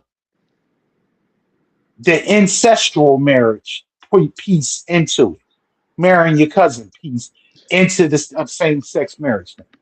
that yeah, that part is absolutely ridiculous. And I was gonna say you wouldn't expect a place like Delaware, but you shouldn't expect anywhere to go to go down for something like that. But Yeah, but you know, it's a lot of pockets here. yeah, yeah, no, for It's a sure, lot. In this for small sure. state, it's a lot of pockets. Yeah, for sure. But I mean, but to the broader point, like you were saying, it's mostly like just We lived in it. We lived in a yeah, Republican town. And we didn't really we lived in a Republican town. I'm sure a lot of We people lived in a did. racist as shit town. We did. For sure. They just we you grew up in the age when it wasn't overt.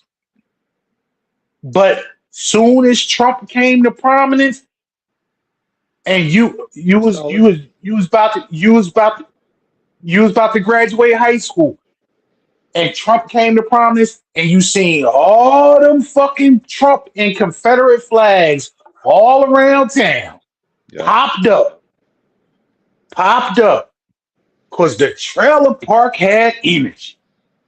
But Yeah, buddy. I just don't gotta let them not come into my.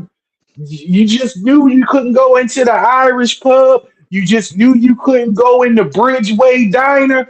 We knew it. But now he was like, nah, we can put the signs out and let y'all know we don't want you. yeah, And they did. yeah, man. For the time. I'm sorry. Wait a minute, but let's move on. Let's move because we want to bring this to a close in the next half hour. I'm sorry. Maryland Hmm. was very interesting in their primaries. Um, and this is one of for one that I was disappointed. I was disappointed in Maryland in a couple ways. One, they actually reelected State Senator Bill Fitzgerald, who was the state Senate president. And he decided on his own, not listening to his caucus, not listening to the winds of what the people were saying. He did not bring up redistricting and for a vote in Maryland, whereas though Maryland could actually picked up another See, one or two congressional seats. His caucus wanted to vote on it. The people wanted to vote on it. He didn't bring it up, and he was challenged. This is what upset me. He's been a senator since 2010. He has run unopposed in a primary. This is the first time he ran in a primary. Many years he ran because he is represents Baltimore City. hmm Many times Republicans don't even run against him. He's he hasn't been able had to campaign or anything. Similar to the old state senator that we had in Smyrna, remember? yeah. Before we had the present one, we had the lady, he ran Bill whatever, Bill Like, something. I'm Bill blanking something. on. Yeah. I'm blanking on his last name, but he had been a state senator since like 1984 and ran unopposed for like Mhm. 20 for like 30 years. He ran unopposed. So he just kept on getting the job. But Fitzgerald, it was a close race. I think he won by like 3 points. And then he made it known that he was going to do better because it was a close call and that the constituents had spoke and he got a lot of pushback. So he's going to do better to represent the district. We'll see. hmm But this is the point where I was saying whereas though when you don't always have to win.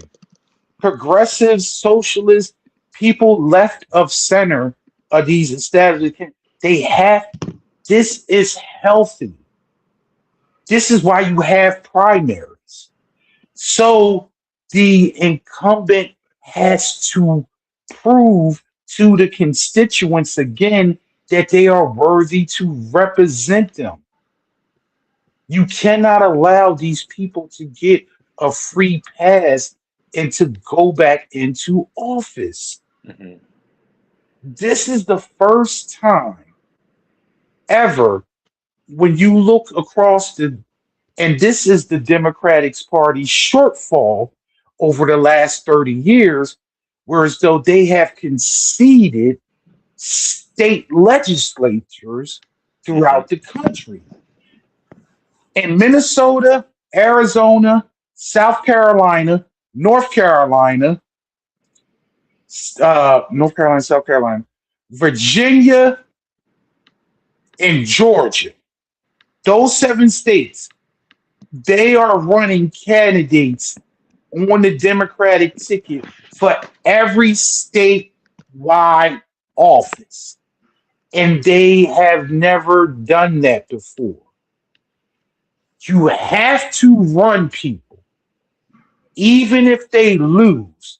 You keep running because it makes their opponents have to talk to their constituents and go out and try to win votes Yep. and talk about issues. You cannot allow someone to run unopposed. Never. Deep thing we're going to spend the last 20 minutes on.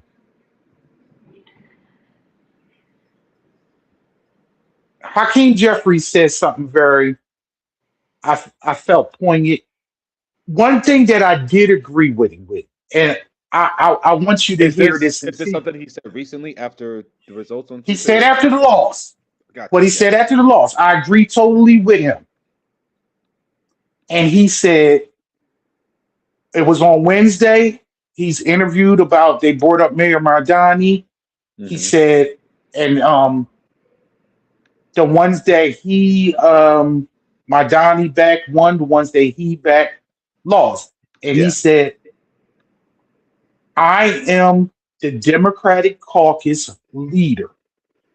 I have to support my caucus. Mhm. So, of course, I am going to support the incumbents that are in office presently because they are part of my caucus. Yeah. I already spoke to Mayor Mondani.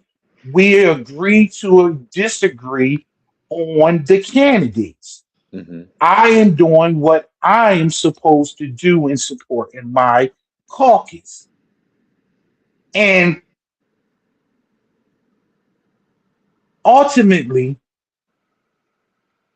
I actually have to agree with him on that. I was like, I couldn't be like, you know what? Well, so and so is crappy. You should just, but they are part of it. They have voted him. These people voted him leader. Yeah. So he needed to back them. What I don't agree with him with was how he downplayed that it's only three members out of New York. We're Yeah. a caucus of 215. Three people will not make a difference in the bigger picture of the caucus. I say to you, and this is what I text you before they even won, and I think or maybe it was after they won. All that you need in power within a caucus is 10 to 15 people. All you need is a voting block. Mhm. If your voting block is strong, then they have to come to you for your vote and negotiate. Not like those three are going to actually not be the only three. No, There are they're three joining so some. far. They could be, you could be, Kiros in Colorado will be a fourth one. Mhm. Then you could talk about Chris Rabb. Presley. You can talk about Chris Rabb in Pennsylvania. You can talk about What's her name? Mendez and or it was who just won in New Jersey. Mendez Um, in New Jersey. Yes, yeah. New Jersey, Not Mendez. Yeah, yeah.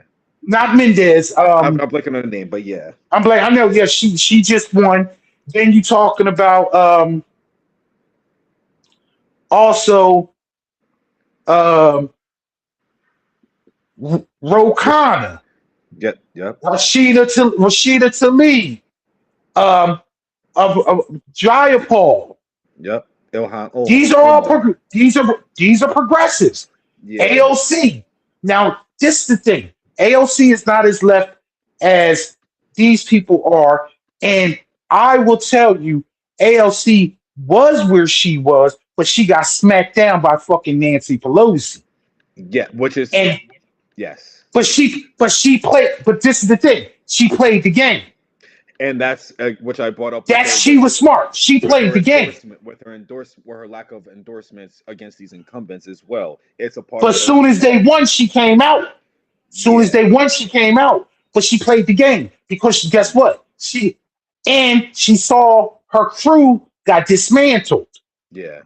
The squad got dismantled. So she's playing the game. But guess what? If it's 5, 6, 7, 8, if it's 10, 12, now she can she's still progressive. Yeah. But she just downplayed her rhetoric so she can stay, so she wouldn't get ostracized because one thing that Pelosi was and Hakeem Jeffries is not. Pelosi had ultimate power. For sure. Yeah. In control over She had she. I will say this, and it's been brought up, and I want to know how you feel about this because I didn't discuss this with you. But people are saying, and I believe it to be true, Democrats probably will win the House. I'm not sure if Jeffries is going to be the speaker. And I'm blanking on which race it was, but it was Chris Rabb got asked this question. Actually, that's what it was. He got asked the question after he won his primary, and it was like whether or not he would support Hakeem Jeffries to be speaker. And yeah, basically he just gave kind of a milquetoast answer on whether basically he is the guy, and until no one's currently standing up and challenging him, so he's he's not supporting a challenger because no one's currently challenging him. Is basically the takeaway that I got from it. But I don't think he's strong enough. It's funny. I don't think he's strong enough to be the leader of the House that the Democratic Party needs and that the country needs right now. But I also think it'll be very hard for the Democratic Party to sell not having Hakeem Jeffries be the guy, because not being the first black speaker of the House. Yes, because especially because he just became the leader of the Democrats in the House. So it's kind of so you gave me this power when I wasn't actually speaker. So when it was kind of only just, you know what I mean? The three people, those three motherfuckers. Sorry, Mama. Pelosi, Hoyer, and Clyburn stepped aside when they were not in the majority anymore. Mm-hmm. And then they propped up younger, blacker, and browner people to be the leaders, while they still sat on the sidelines getting their money, doing their trades, and still being in whatever. Yeah. Because they should have been going. They should have been going 6 years ago. Mm-hmm. All of them are over 84 years old. All of them. I will say this. I'm okay with him being the speaker. And it's for selfish reasons. I do want a black man to be Speaker of the House. But I also believe, I'm going to go back to Kamala Harris. I believe Hakeem Jeffries is an opportunist. Yeah. If his caucus pushes a certain way and it gets to the point it's getting to the point with Mike Johnson, where it's revolt and stuff, to keep his job, he not going to capitulate to Donald Trump because he's not of the same party. He's going to capitulate to his caucus and the voters. Mm-hmm. Because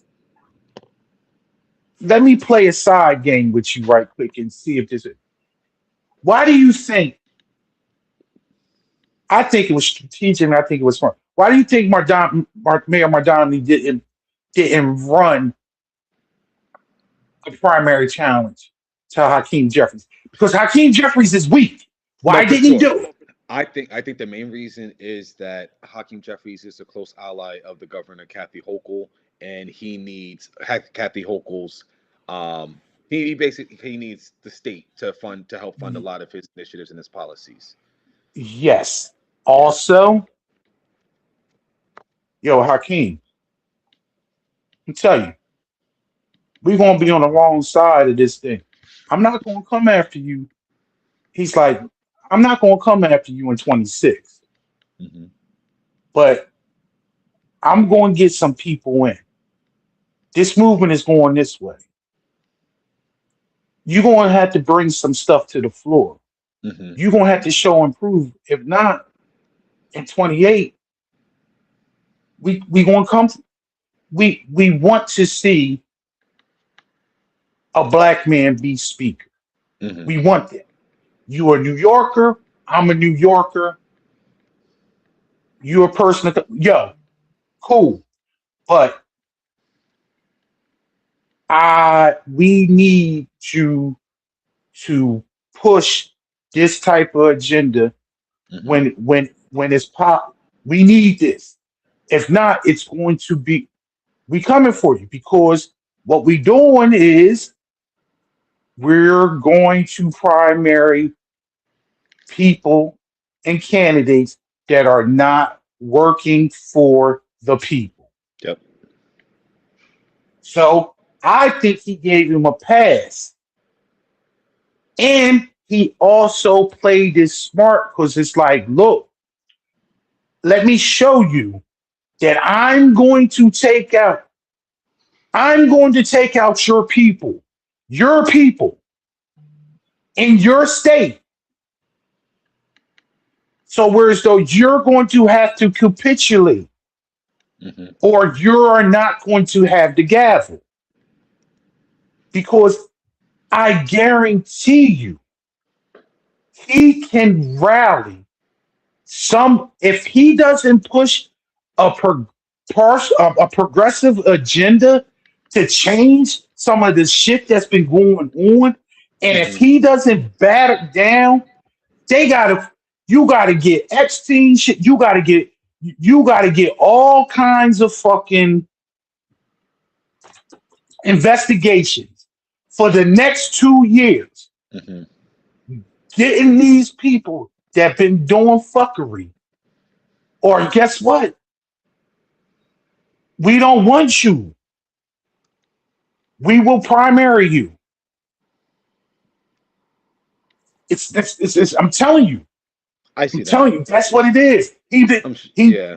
he put me, but I'm telling you, he's an opportunist. He's a career politician, and like many people before him, they are okay with changing winds of the way that their electorate they pay attention.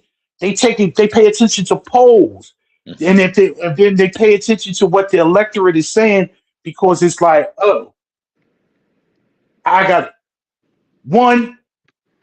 They going to have to ban stock trading. Hmm. They going to have to ban people from Congress being able to actually become lobbyists. These are all things that that's going to have to get done in order for these people to keep their jobs. Hmm. And the fact of the matter is, you cannot primary the party leader your first year in and out. You, it was smart. I It see was that. Yeah. smart. It was smart. He's playing the game. It's So just like I'm telling. I think he's an opportunist, and he's going to want that gavel, but it's going to be fragile because it's going to be too many fucking progressives yeah. that's not going to put up, and it's a younger generation. They're not going to deal with the status quo. Do you know the DSA platform? I have it written down. What they've been railing against? For the most part, yeah, I know they have like This I got it written right here, so we want to discuss some of them. And I want to bring this up because people watching, you're not a socialist. You're a capitalist. You're not affiliated. You might be conservative. You might not have a title. This is their platform. And tell me, do you have to be in a certain category to agree with one or maybe two or more of these? Hmm. The anti platform reads off as this. They want ranked choice voting. We discussed it before. Ranked choice voting is basically when you have someone that's running, you pick the candidates and you rank them. You I vote for this person to be this is my first choice, this is my second choice, this is my third choice. If when they go through the voting and they take through all the first choice voting, and if somebody doesn't get a majority amount from over 50% over the ones, now they go to your second choice and they Hmm. add those together.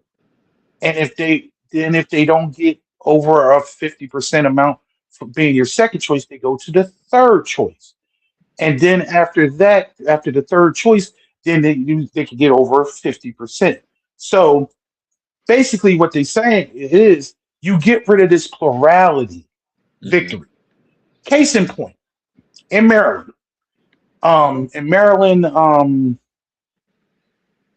sit, Story Horror's old district. He's retiring.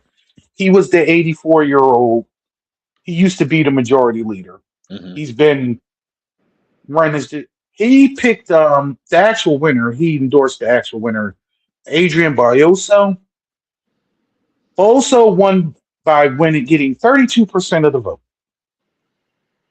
There were 24 people running in the Democratic primary. He got 32% of the vote, literally about 21,000 votes. And he is the nominee. And because it's a heavy Democratic district, he is probably going to Congress. With ranked choice voting, people would have been, first of all, you have to do something about this shit anyway. Yeah. And I understand that people should be able to run, whoever should be able to run, if they record for this, that 23 fucking people, my man. 20 of those people knew didn't have a chance to win. Hmm. Only the top three people garnished over 90% of the vote.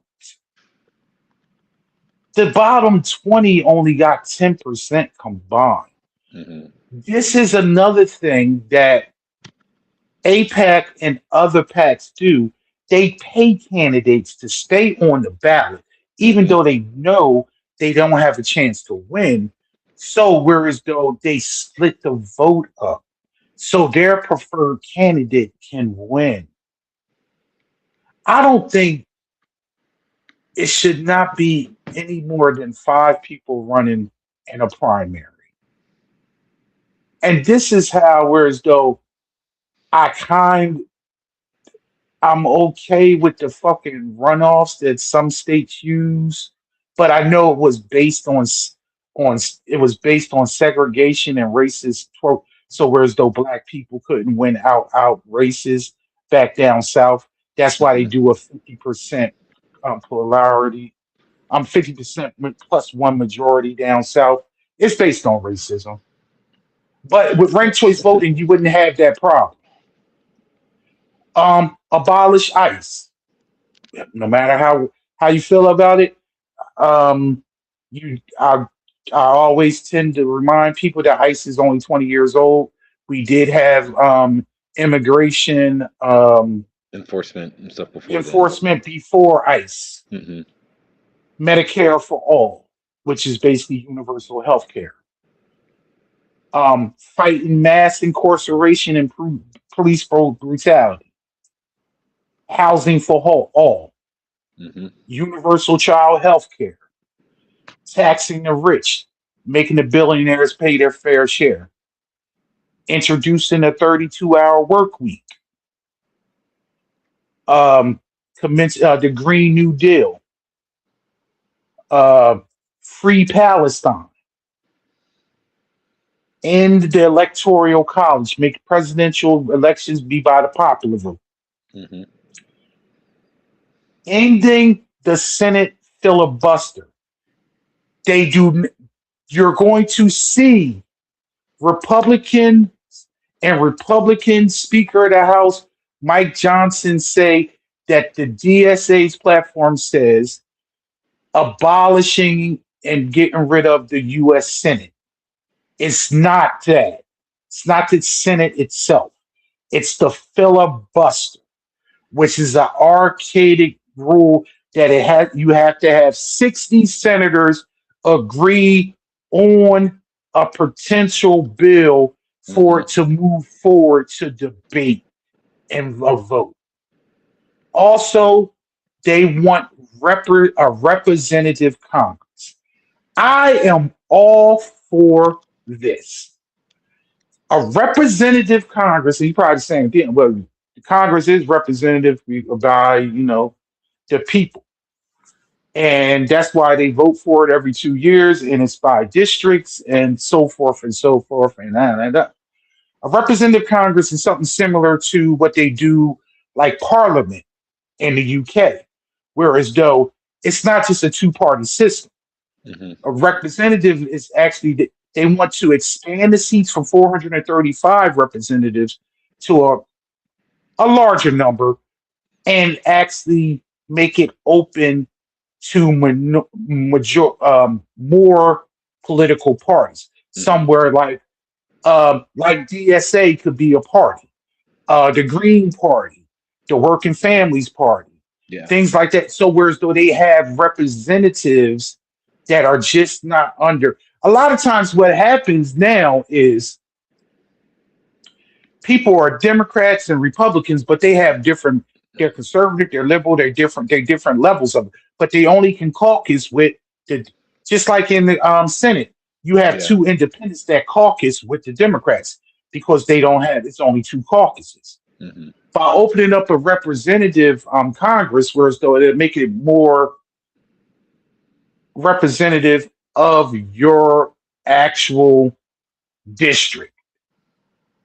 Just like what they're calling for and they're bitching about in New York, but these socialists, Democratic socialists, ran in a Democratic primary. Yep. So it's a closed primary. Only registered Democrats can vote in that primary. So those Democrat socialists won Democratic primaries from Democratic registered voters. If you open it up, whereas though it wasn't based on just your party affiliation, and you open up and give more seats, then it's better representation for your congressional districts. That's all split up. Hmm. So whereas though you make it whereas though there's more than just four. And to be honest, and when you look at the way certain districts are broken up, they can be broken up, but because just like even in New York, like you saying in your district, all right. For instance, you are in New York 7, right? Yeah. What does New York 7 comprise of? What parts of town? The neighborhood. It's funny. They actually call it the Commie Corridor. So it's like Long Island City and Queens and Ridgewood, and then it's like Greenpoint, Williamsburg, and Bushwick. So you're talking about seven different neighborhoods? That, and I'm trying to think if there's another one, but mostly yes. Six, seven. All right, 6, 7 different. So, for instance, in that situation, if you broke it down, whereas though now every particular neighborhood had a representative, so you wouldn't be commie corner Yeah. because in those seven different neighborhoods, just like you have certain community boards that's in certain different neighborhoods, that's what they're talking about in Congress. So Yeah. whereas though that particular neighborhood has a representative, and it doesn't have to be strictly into Democratic. Why are they grouping? Why all? Because a lot of times not maybe not in your case, in your neighborhoods, Hmm. but probably you got different people that got different issues, and you only have one representative that has to worry about seven neighborhoods, seven different Hmm. issues.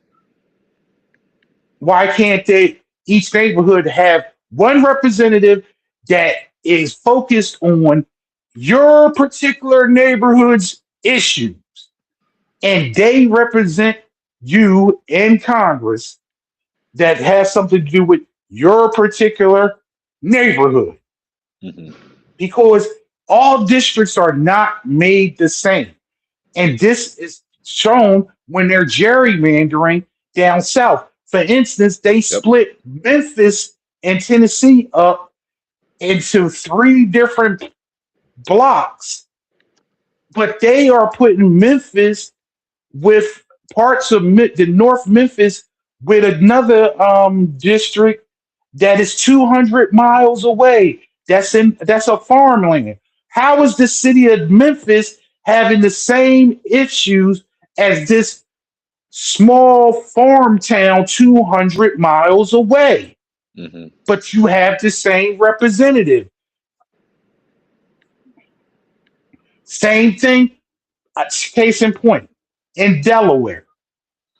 Delaware has one at large representative Hmm. that represents the whole state, but we are three counties. Why can't they Distinct have counties. distinct counties? Yeah. Three separate, different, Hmm. each county is different. Hmm. One county is more urban, cities, and affluent. Most of the money is up north. The middle county is suburban, city, suburban, not really. Third county, farmland. Desolate, Completely. Yeah. small population. Why can't you have representation for each county? So whereas though no, I'm talking national representation from each county. Hmm. Especially it'd be more. Majority of the time you always get a Democratic representative in Delaware because it's a majority of Democrats in Delaware. But Sussex County is heavily Republican. If you will go by what I'm talking about with the representative Congress, now Sussex County will probably have a Republican representative in Congress for their county, Hmm. looking after their particular needs. Yeah. So it's not all socialists and just all blue, no matter who. And I'm talking about equal representation for everyone by doing that. Hmm. I think it's interesting. But so, how many of those things do you think the people watching? How many of those things that you actually agree with, that you could actually get on board with? That's the socialist agenda. I like to say it's a common sense agenda. Hmm. It's a anti the rich is going to keep us subordinate for life agenda. Hmm. It's for working people. It's for the middle class. It's for the people that actually keep the trains keep running. Yeah, and to your point, it's these policies like this that the majority of people they do support things like this, Until expanding they say it's healthcare, socialist. and it until you put a label on it, Yep. or depending on how they frame it, or whatever the case is. But if just policy by policy, line by line, if you go through these with most people, regardless of ideology, regardless of religion, regardless of their background, they would say yes, we support these policies. And the Democratic Party has to capitalize off of that again. And I said it before, and I'll say it again. That's what these races are showing you. That's what the election of, if we're staying right here, that's what the elections of Zohar Mamdani, these three candidates, and these House members as well, state House members as well. That's what that's showing you. If you go back in time a little bit, that's what the elections of AOC, Ayanna Pressley, Ilhan Omar, Rashida Tlaib. That's what that is showing you. Cori Bush, the like. It's showing you there's an appetite and a hunger amongst people within Congress and amongst the Democratic voter base that we do want to see change. You look at any poll on like expanding healthcare access. You look at any poll on education and how we need to be doing more to get people out of student loan debt and make college more affordable. You look at anything when it comes to transportation, when it comes to again transportation, education, housing, when it comes to elder care, so social security, when it comes to things like this, there's solutions and policies that people at large agree on and would agree on. However, depending on how it's framed to you, depending on who you're hearing it from, depending on who's saying it, it could be a boogeyman thing and a bad thing.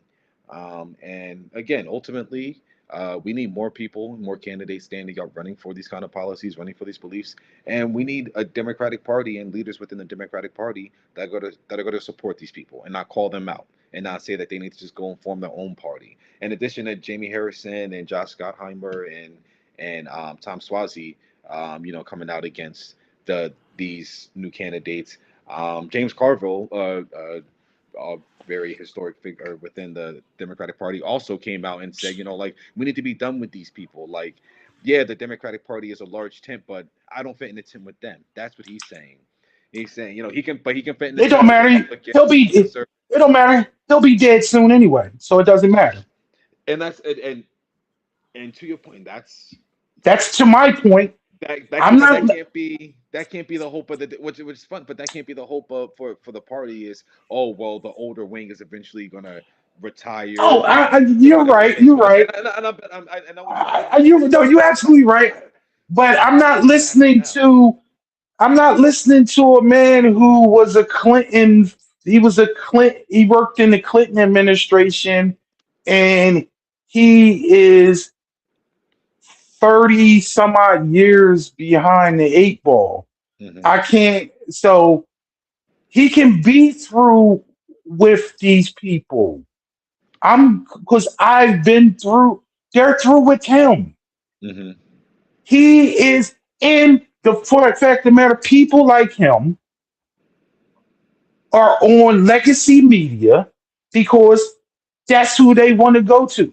They want to have him and um, people like him, like the old Republican black Lieutenant Governor of Virginia, Michael, and the old head of the RNC being on MS now, and Yeah, these yeah, middle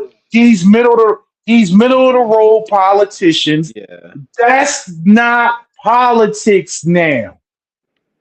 And these, I want to give a look. I want to give a little historical education, maybe even to you, son, because the term progressive and socialist it's been going on for years. The simple fact of the matter is, I want everyone to understand the only reason we have half of the things, majority of the things that are for working people is because of progressive legislation. It's because of progressive presidents. FDR was a progressive. Back in, how do you think the country got out of the recession? You don't think people they railed against Social Security. They railed against Medicaid. FDR set up SNAP. Hmm. Granted, I will throw a little parenthesis. He excluded black people from all that shit so he can get it passed. But these were progressive policies. Hmm. And the crazy thing is the person that was more progressive than him shared the same last name. Theodore Roosevelt was a true progressive to the point he believed in women's suffrage. He fought for a minimum wage. This is back in 1912. He fought for minimum wage. He fought for women to be able to vote. He wanted a 40-hour work week. Hmm. All these things, but when he left office and William Taft was his successor and when Taft became president, he was more conservative and he did not expand on Roosevelt's agenda. So what did Roosevelt do? He started a third party. What was the name of that party? The Progressive Party. And what wound up happening? They fought and they wind up, all three of them wind up going on the ballot. And you got Woodrow Wilson, and you got one of the most racist daggone presidents ever because he turned back the clock and excluded black people from being in the federal workforce, and Jim Crow and segregation blew up. And I am disgusted because the high school that was across town from me that was our rival high school was Woodrow Wilson High School. Because why? Because I think at some point he lived in Camden, New Jersey, or something like that. Mm. But he was a racist, and it turned out to be an all black and brown fucking city.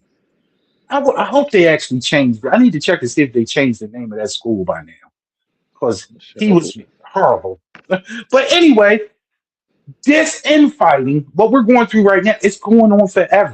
Hmm. It used to be, before your time, son, it used to be what they called the Blue Dog Democrats. They were Southern Democrats, they were very conservative, and they Hmm. said the only way the Democratic Party was going to win blue seats in the South is they had to have these conservative people that may have been pro-gun, anti-abortion. We couldn't be set on these principles because we needed to brighten up the tent. Hmm. But what they can't open their eyes to, the one thing they can't open their eyes to and open up the tent is what? Not being capitalist and not licking the boots of corporations. Hmm. Socialism is bad, but you're a big tent. Yep. That's This ridiculous. country is only 250 years old. You may have not gotten it right. One of the youngest You may have countries. not gotten it right yet. Think like that. You may have not gotten it right before you actually just shut the door on new ideals. The reason why a lot of these idiots voted for Trump because they thought it was something new. I don't know how, Hmm. but they wanted a change candidate, Go for the allegedly. lie. Yeah. What do you got for us before we end up? Uh, man. The last thing to kind of deviate from some of the issues that we were talking about was it's one thing, but it's kind of two things. So one thing in two parts. Um, One recently, it just came out this week in Texas. The the Texas State Board of Education approved a mandatory. I'll say this again. I'll set it up again. The Texas State Board of Education approved a mandatory statewide reading list that includes Bible stories and um, and passages for public school students, all of them.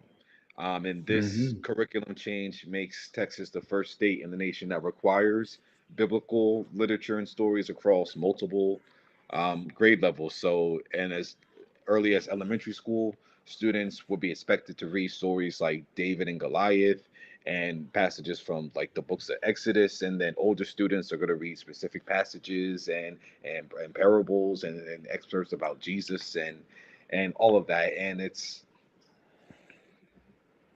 the separation of church and state. That is something that exists. And it's funny, I was even thinking about this the other day before I even saw this that came up. I was looking at some coins and I was just seeing, and if you look at any US currency, it's all over the place. If you look in the currency, if you look in the, if you have a passport, if you look in the Constitution, it's a lot of stuff about God. It's a lot of stuff that's about a specific religion, that's pointing to a specific religion. And the First Amendment says you have the freedom of religion. It's it's illegal, or maybe not illegal, because that's not the right thing to say in this term, but there's supposed to be, as I said, a separation of church and state. So there shouldn't be any intertwinement between the state and the church in these specific religions. So you have that just happened in Texas, and then this week you had the announcement of a report that was done by a commission that Donald Trump put together last May. So last year he formed a commission. It's called the what was it? I have it right here. The Religious Liberty Commission. And on this, he had different religious leaders, different political leaders as well. And what they were doing is they were exploring the impact that religion has on society, on the founding fathers and how they shaped the country, and how religion should have impact on society, as we move forward. So the report in the commission is chaired by the Lieutenant Governor of Oh, Texas, yeah, Dan Patrick. Um, he's a and woozy. yeah, and basically they're finding what they came back with um, is we need to get rid of the separation of church and state, and we need to bridge, the relationship and the gap between the church and the state. And what that is kind of just like outcomes like what happened in Texas. We need more prayer and Bibles in schools. They applauded one of the recent Supreme Court decisions that expanded the right for religious expression in public spaces, like creating like religious opt-outs if parents or people objected to certain things that are being taught in schools and lessons that were being taught in class. They're trying to eliminate an amendment that forbids political activities by tax exempt religious groups. They want to compensate military service members who were discharged for refusing to take the COVID-19 vaccine. It's a lot of culture warrior things, or not culture warrior, but like cultural grievance things that they're trying to atone for. But also it's mainly when it comes to religion. So again, there is no attack on religion in this country, specifically on the religion of Christianity, and that's what all of this is coming out of. They feel like people are getting away from religion. They feel like as a country we need to get closer to God, the one and true God in Jesus Christ, and we need his teachings and stuff to the point where we need it in the schools, and we need national prayer um, daily and all the time. And again, it's just so foreign, and it goes so against the principles of this country and what we're supposed to stand for. But that has been this modern version of the Republican Party. It has been the Republican Party to go against the interest of the people, to go against the Constitution, and yet all the rhetoric you hear is how these socialists that are popping up and winning these elections, how they are anti-American, how they're the American haters, how they're the reason why our country sucks. And if you have grievances, if you think there's a problem with the country, then you should just leave, even though they think there's problems with America and that we need to become great again, and yet it's perfectly fine for them to have those objections. So just keep an eye on it.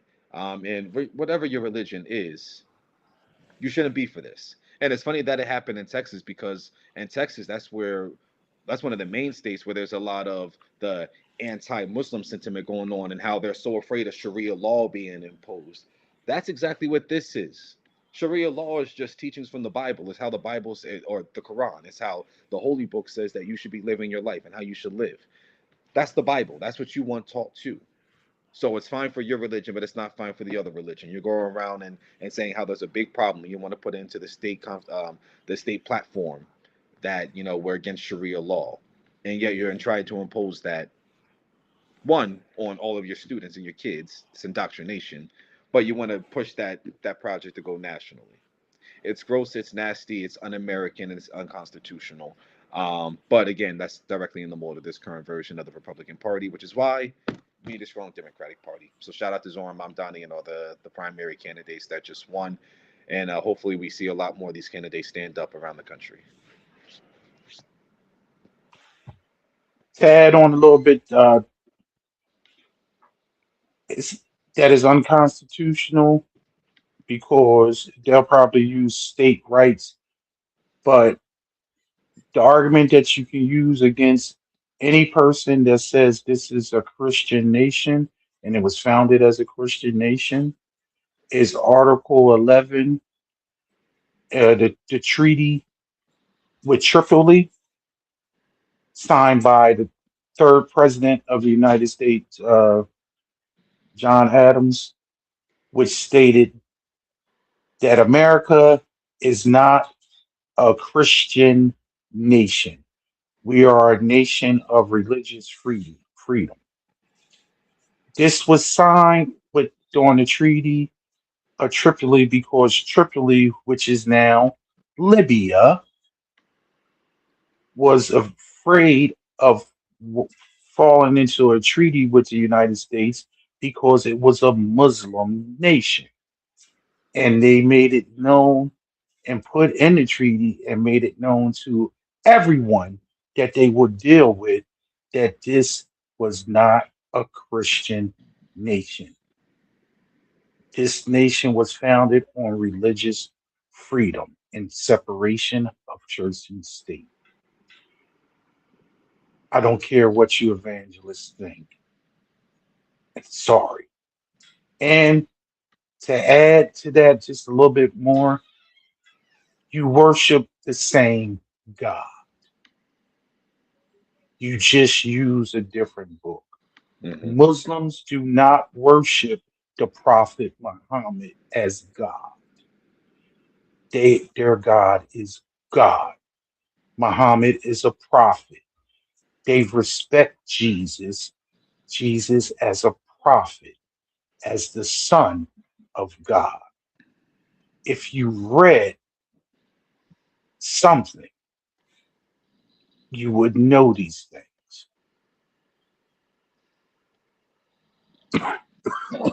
Mm-hmm. Sorry. My last point is about Texas also. As Texas goes, America goes. And I say that because the backlash is coming from outside of Texas. Jasmine Crockett, representative who ran for Senate and lost Mm-hmm. to James Tallarico. She is getting backlash because, well, she is not campaigning for James Tallarico, but she's going around the country campaigning for other Democrats. Yeah. Also, a lot of progressives, people on the left, what are upset with her because she is not campaigning in Texas for James Tallarico. And I take the sentiments that many people say. She ran, she lost. Many of you people said that y'all liked her as a candidate, but y'all didn't think that she could win. So y'all voted for the white man who was a Christian and said all the right things and was open minded to gay people and black people and just Christ like, but are upset that the black delegation in Texas is not sold on this man, and they want Jasmine Crockett to rally for him. Hmm. Let's be clear. That woman ran a campaign, and you said she didn't. Y'all people said she didn't run a good enough campaign. We had many people go on Beyonce's internet again and be interviewed and said they love Jasmine. White people saying they love Jasmine, but they didn't think she could win in Texas, so they was going to vote for somebody else. So why are black people in Texas obligated to vote for him if he does not earn those people in Texas vote? Now, granted, in the last week now, he's starting to go to black churches. He's starting to do things and try to reach out to the black people. But Jasmine Crockett can do for one, on the night that she lost, she conceded and she did endorse Tellerico that night Hmm. in her statement. For her to be able to be going up and down Texas, that woman, first of all, she's still a member of Congress. Second of all, she's trying to get some people and campaigning for other people. I don't agree with the people that she campaigning with for. Yeah. I didn't agree with the Wesley Bell, and Hmm. I didn't agree with the governor in California. But so be it, because she is a limited progressive in my because she's still Texas and she took APAC money and she's all about the oil shit. So it's just like she don't fall into everything, all the boxes that I would want. Yeah. But I understand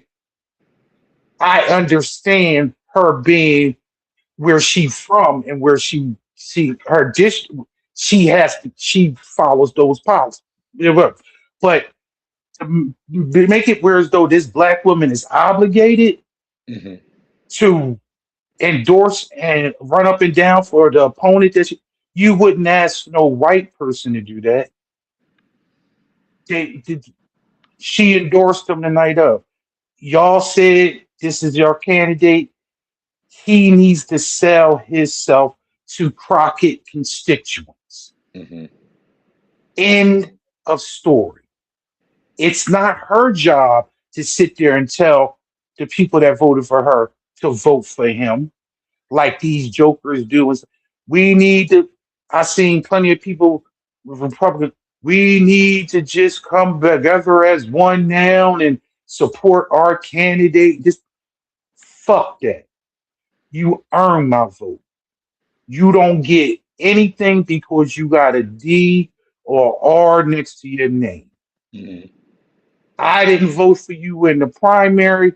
You need to sell me why I need to vote for you in the general. I don't think it's anything but a witch hunt, and it's just unfair to. And if you don't like her, fine. But the bottom line is she doesn't owe anyone anything when it comes because you already picked your candidate. Obviously, that wasn't her candidate. She ran against him. Hmm.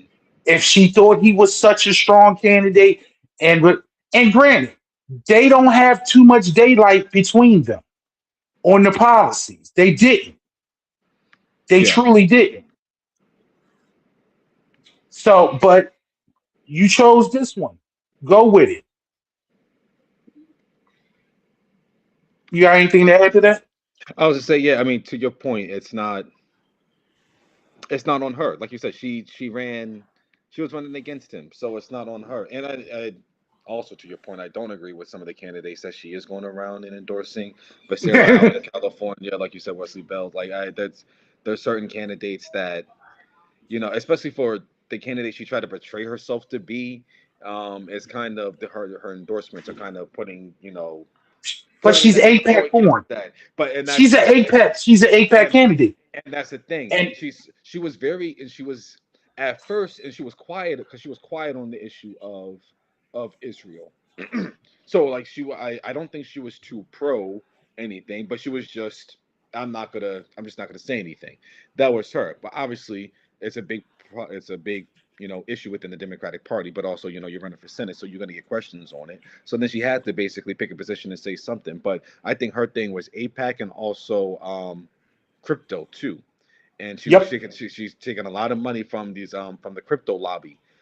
So I think both of those issues kind of clouded her judgment and stuff. I don't know, but I agree with your point that it's not on her to go around to campaign for, especially, I mean, I don't, I feel like to they're unfair to the losing candidates when they do that. I do understand, like, yes, like now we have to move forward as a party.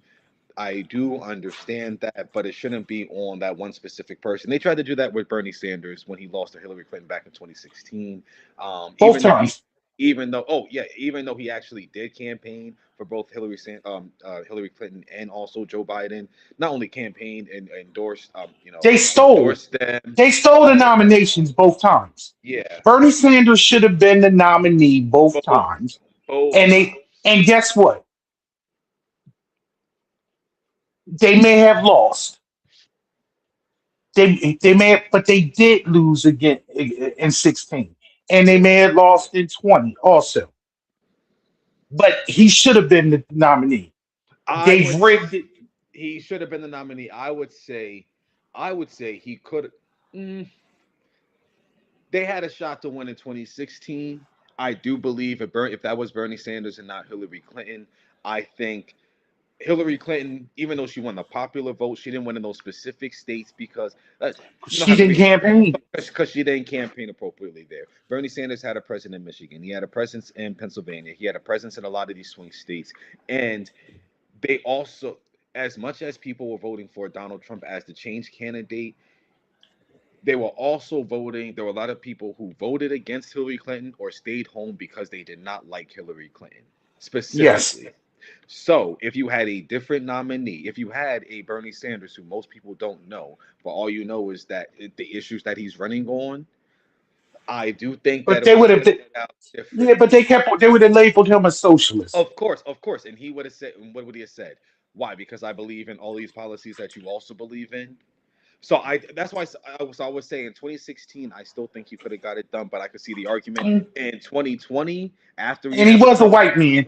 He was an old Yes. white man. So I would say in 2020, after you have a Trump presidency for 4 years, after you see what his version of change would be, if you contrast that with Bernie's version of change, oh, oh no, in 2020, I see no way. I don't.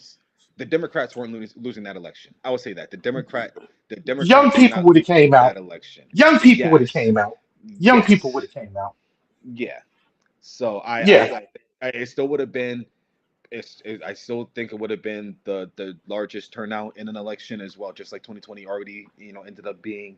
But I do think Bernie would have had a better shot of winning in 2020 as well. But that ought to say, it's not on Jasmine Crockett to go out and endorse. Like Talarico's, he can do it himself. The Democratic Party, they should be putting the resources towards the state to do it. But calling out Jasmine Crockett for not going out and doing it, Or that you doesn't make just any sense. Yeah. or you just get what you deserve. You get Ken Paxton. Or You get what you deserve. which ultimate and we can, as the campaign season progresses and moves on, we'll see how what the polling is looking like and stuff like that. But I mean,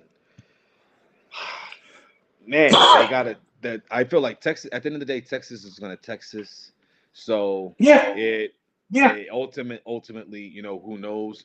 Especially who knows what turnout's going to look like. Come election day or like And how many people they're going to throw off the voter rolls and what Mhm. kind of bullshit they going to pull and Yeah. all that. So Yeah. So it's like it'll be interesting.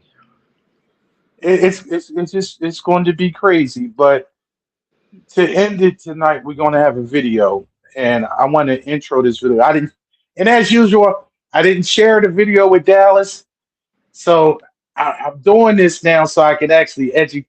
I can still educate my son on some things that I knew that he may didn't know, and actually educate our viewers on what is going on now. It's often says if you don't know history, history often repeats itself. And what is going on now in this place that is so-called America is nothing new. This is an empire, Hmm. and this empire is going through distress. Um, at the same time, I like to believe that we, you and I, are on the right side of history. 30 years from now, being progressive and having a left mindset is going to be a norm. And you actually come out of these dark times in sunlight and emerge in a different place. Sometimes, especially when you're dealing with, like I said, next week, this week coming up, this country will be celebrating 250 years. It's a very, very young nation. And in all actuality, everyone in this nation didn't have complete rights until the last 60 years. Interesting. Dallas, do you know that your father is the first person in your lineage actually born? His generation was born with actual full rights in this country. Mm. Your grandmother, who was born in 1956, still was living under Jim Crow, and it was before the Voters' Rights Act. Hmm. I am the first, my generation is the first one. My cousin, our oldest cousin, was the first one born that had full rights and voting rights. He will be 59, or yeah, 59 this year, 58 or 59. So when they say to you and everybody, that was a long time ago, Hmm. you can say, my nana didn't have rights when she was born. Yeah.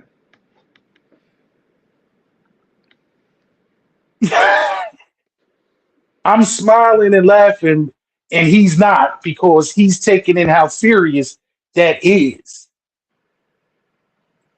And you wonder why, when you was a kid and when y'all was kids, I would take y'all to the polls with me when I would go vote, and I instilled how important it was and how Hmm. people bled and died for this Hmm. because they did. And I knew because I heard the stories from my grandfather, my grandmother about Jim Crow South. Man, My mother didn't have rights when she was born. She did. what a shame. This is going to come to an end, like everything before it that was dirty and evil came to an end. I want I want to shout out this creator, um, the Baroness. I love her format and her channel because she educates and she talks about history and real shit that is unbiased. It's just facts, but it's just facts about the reality. Majority is to what goes on with people that look like us and what they did in history. But sometimes it's like this one, it's just talking about political structures and empires. And don't get it twisted. This country is an empire, Hmm. and it's on a teeter-tottering balance. But let's find out about empires similar to this and what happened before it. And we're gonna leave you with that, and then we'll see you next week. Awesome. Thank you.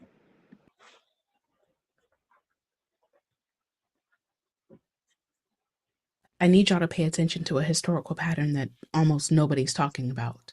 Because every major empire in history, right before things start falling apart, does the same thing.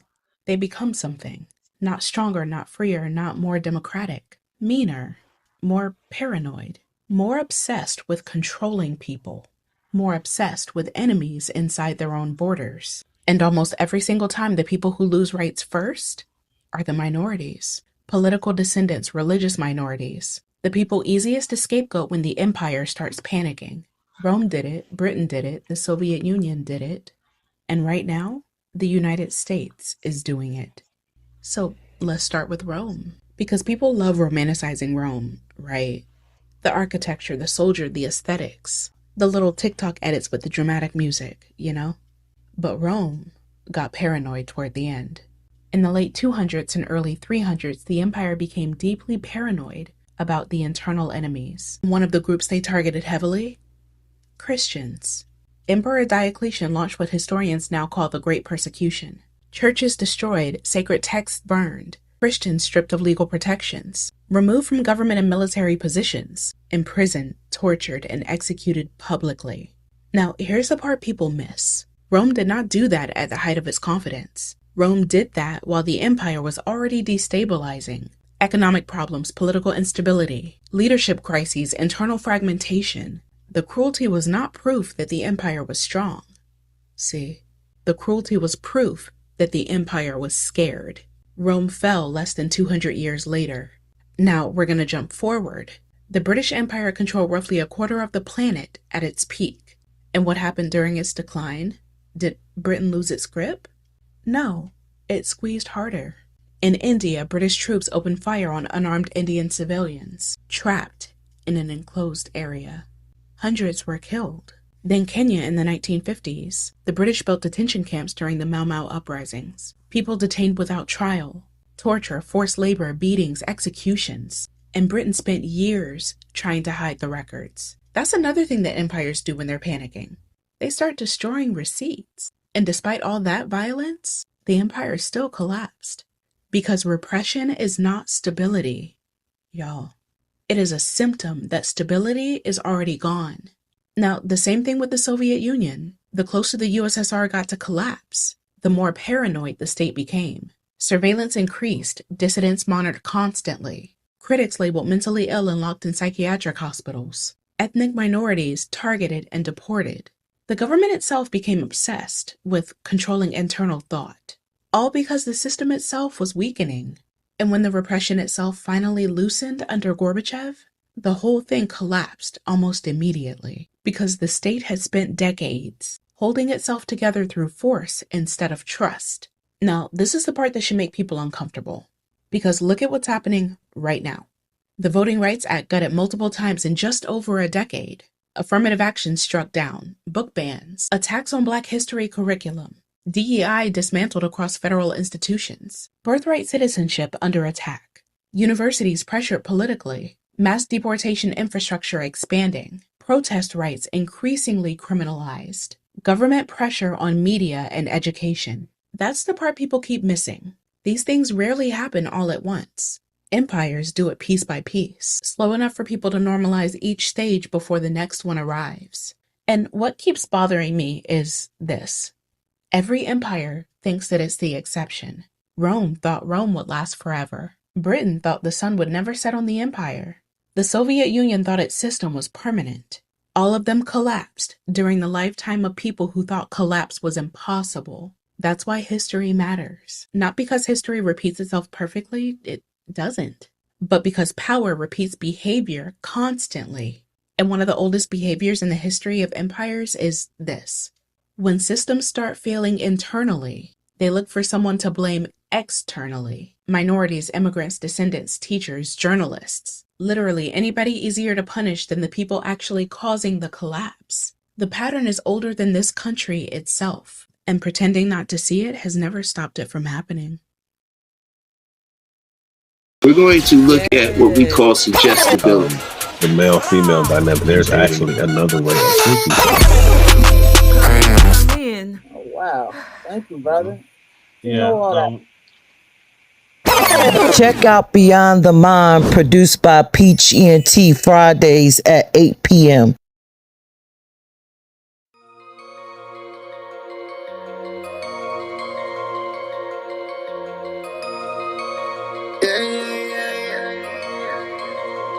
Maserati go crazy.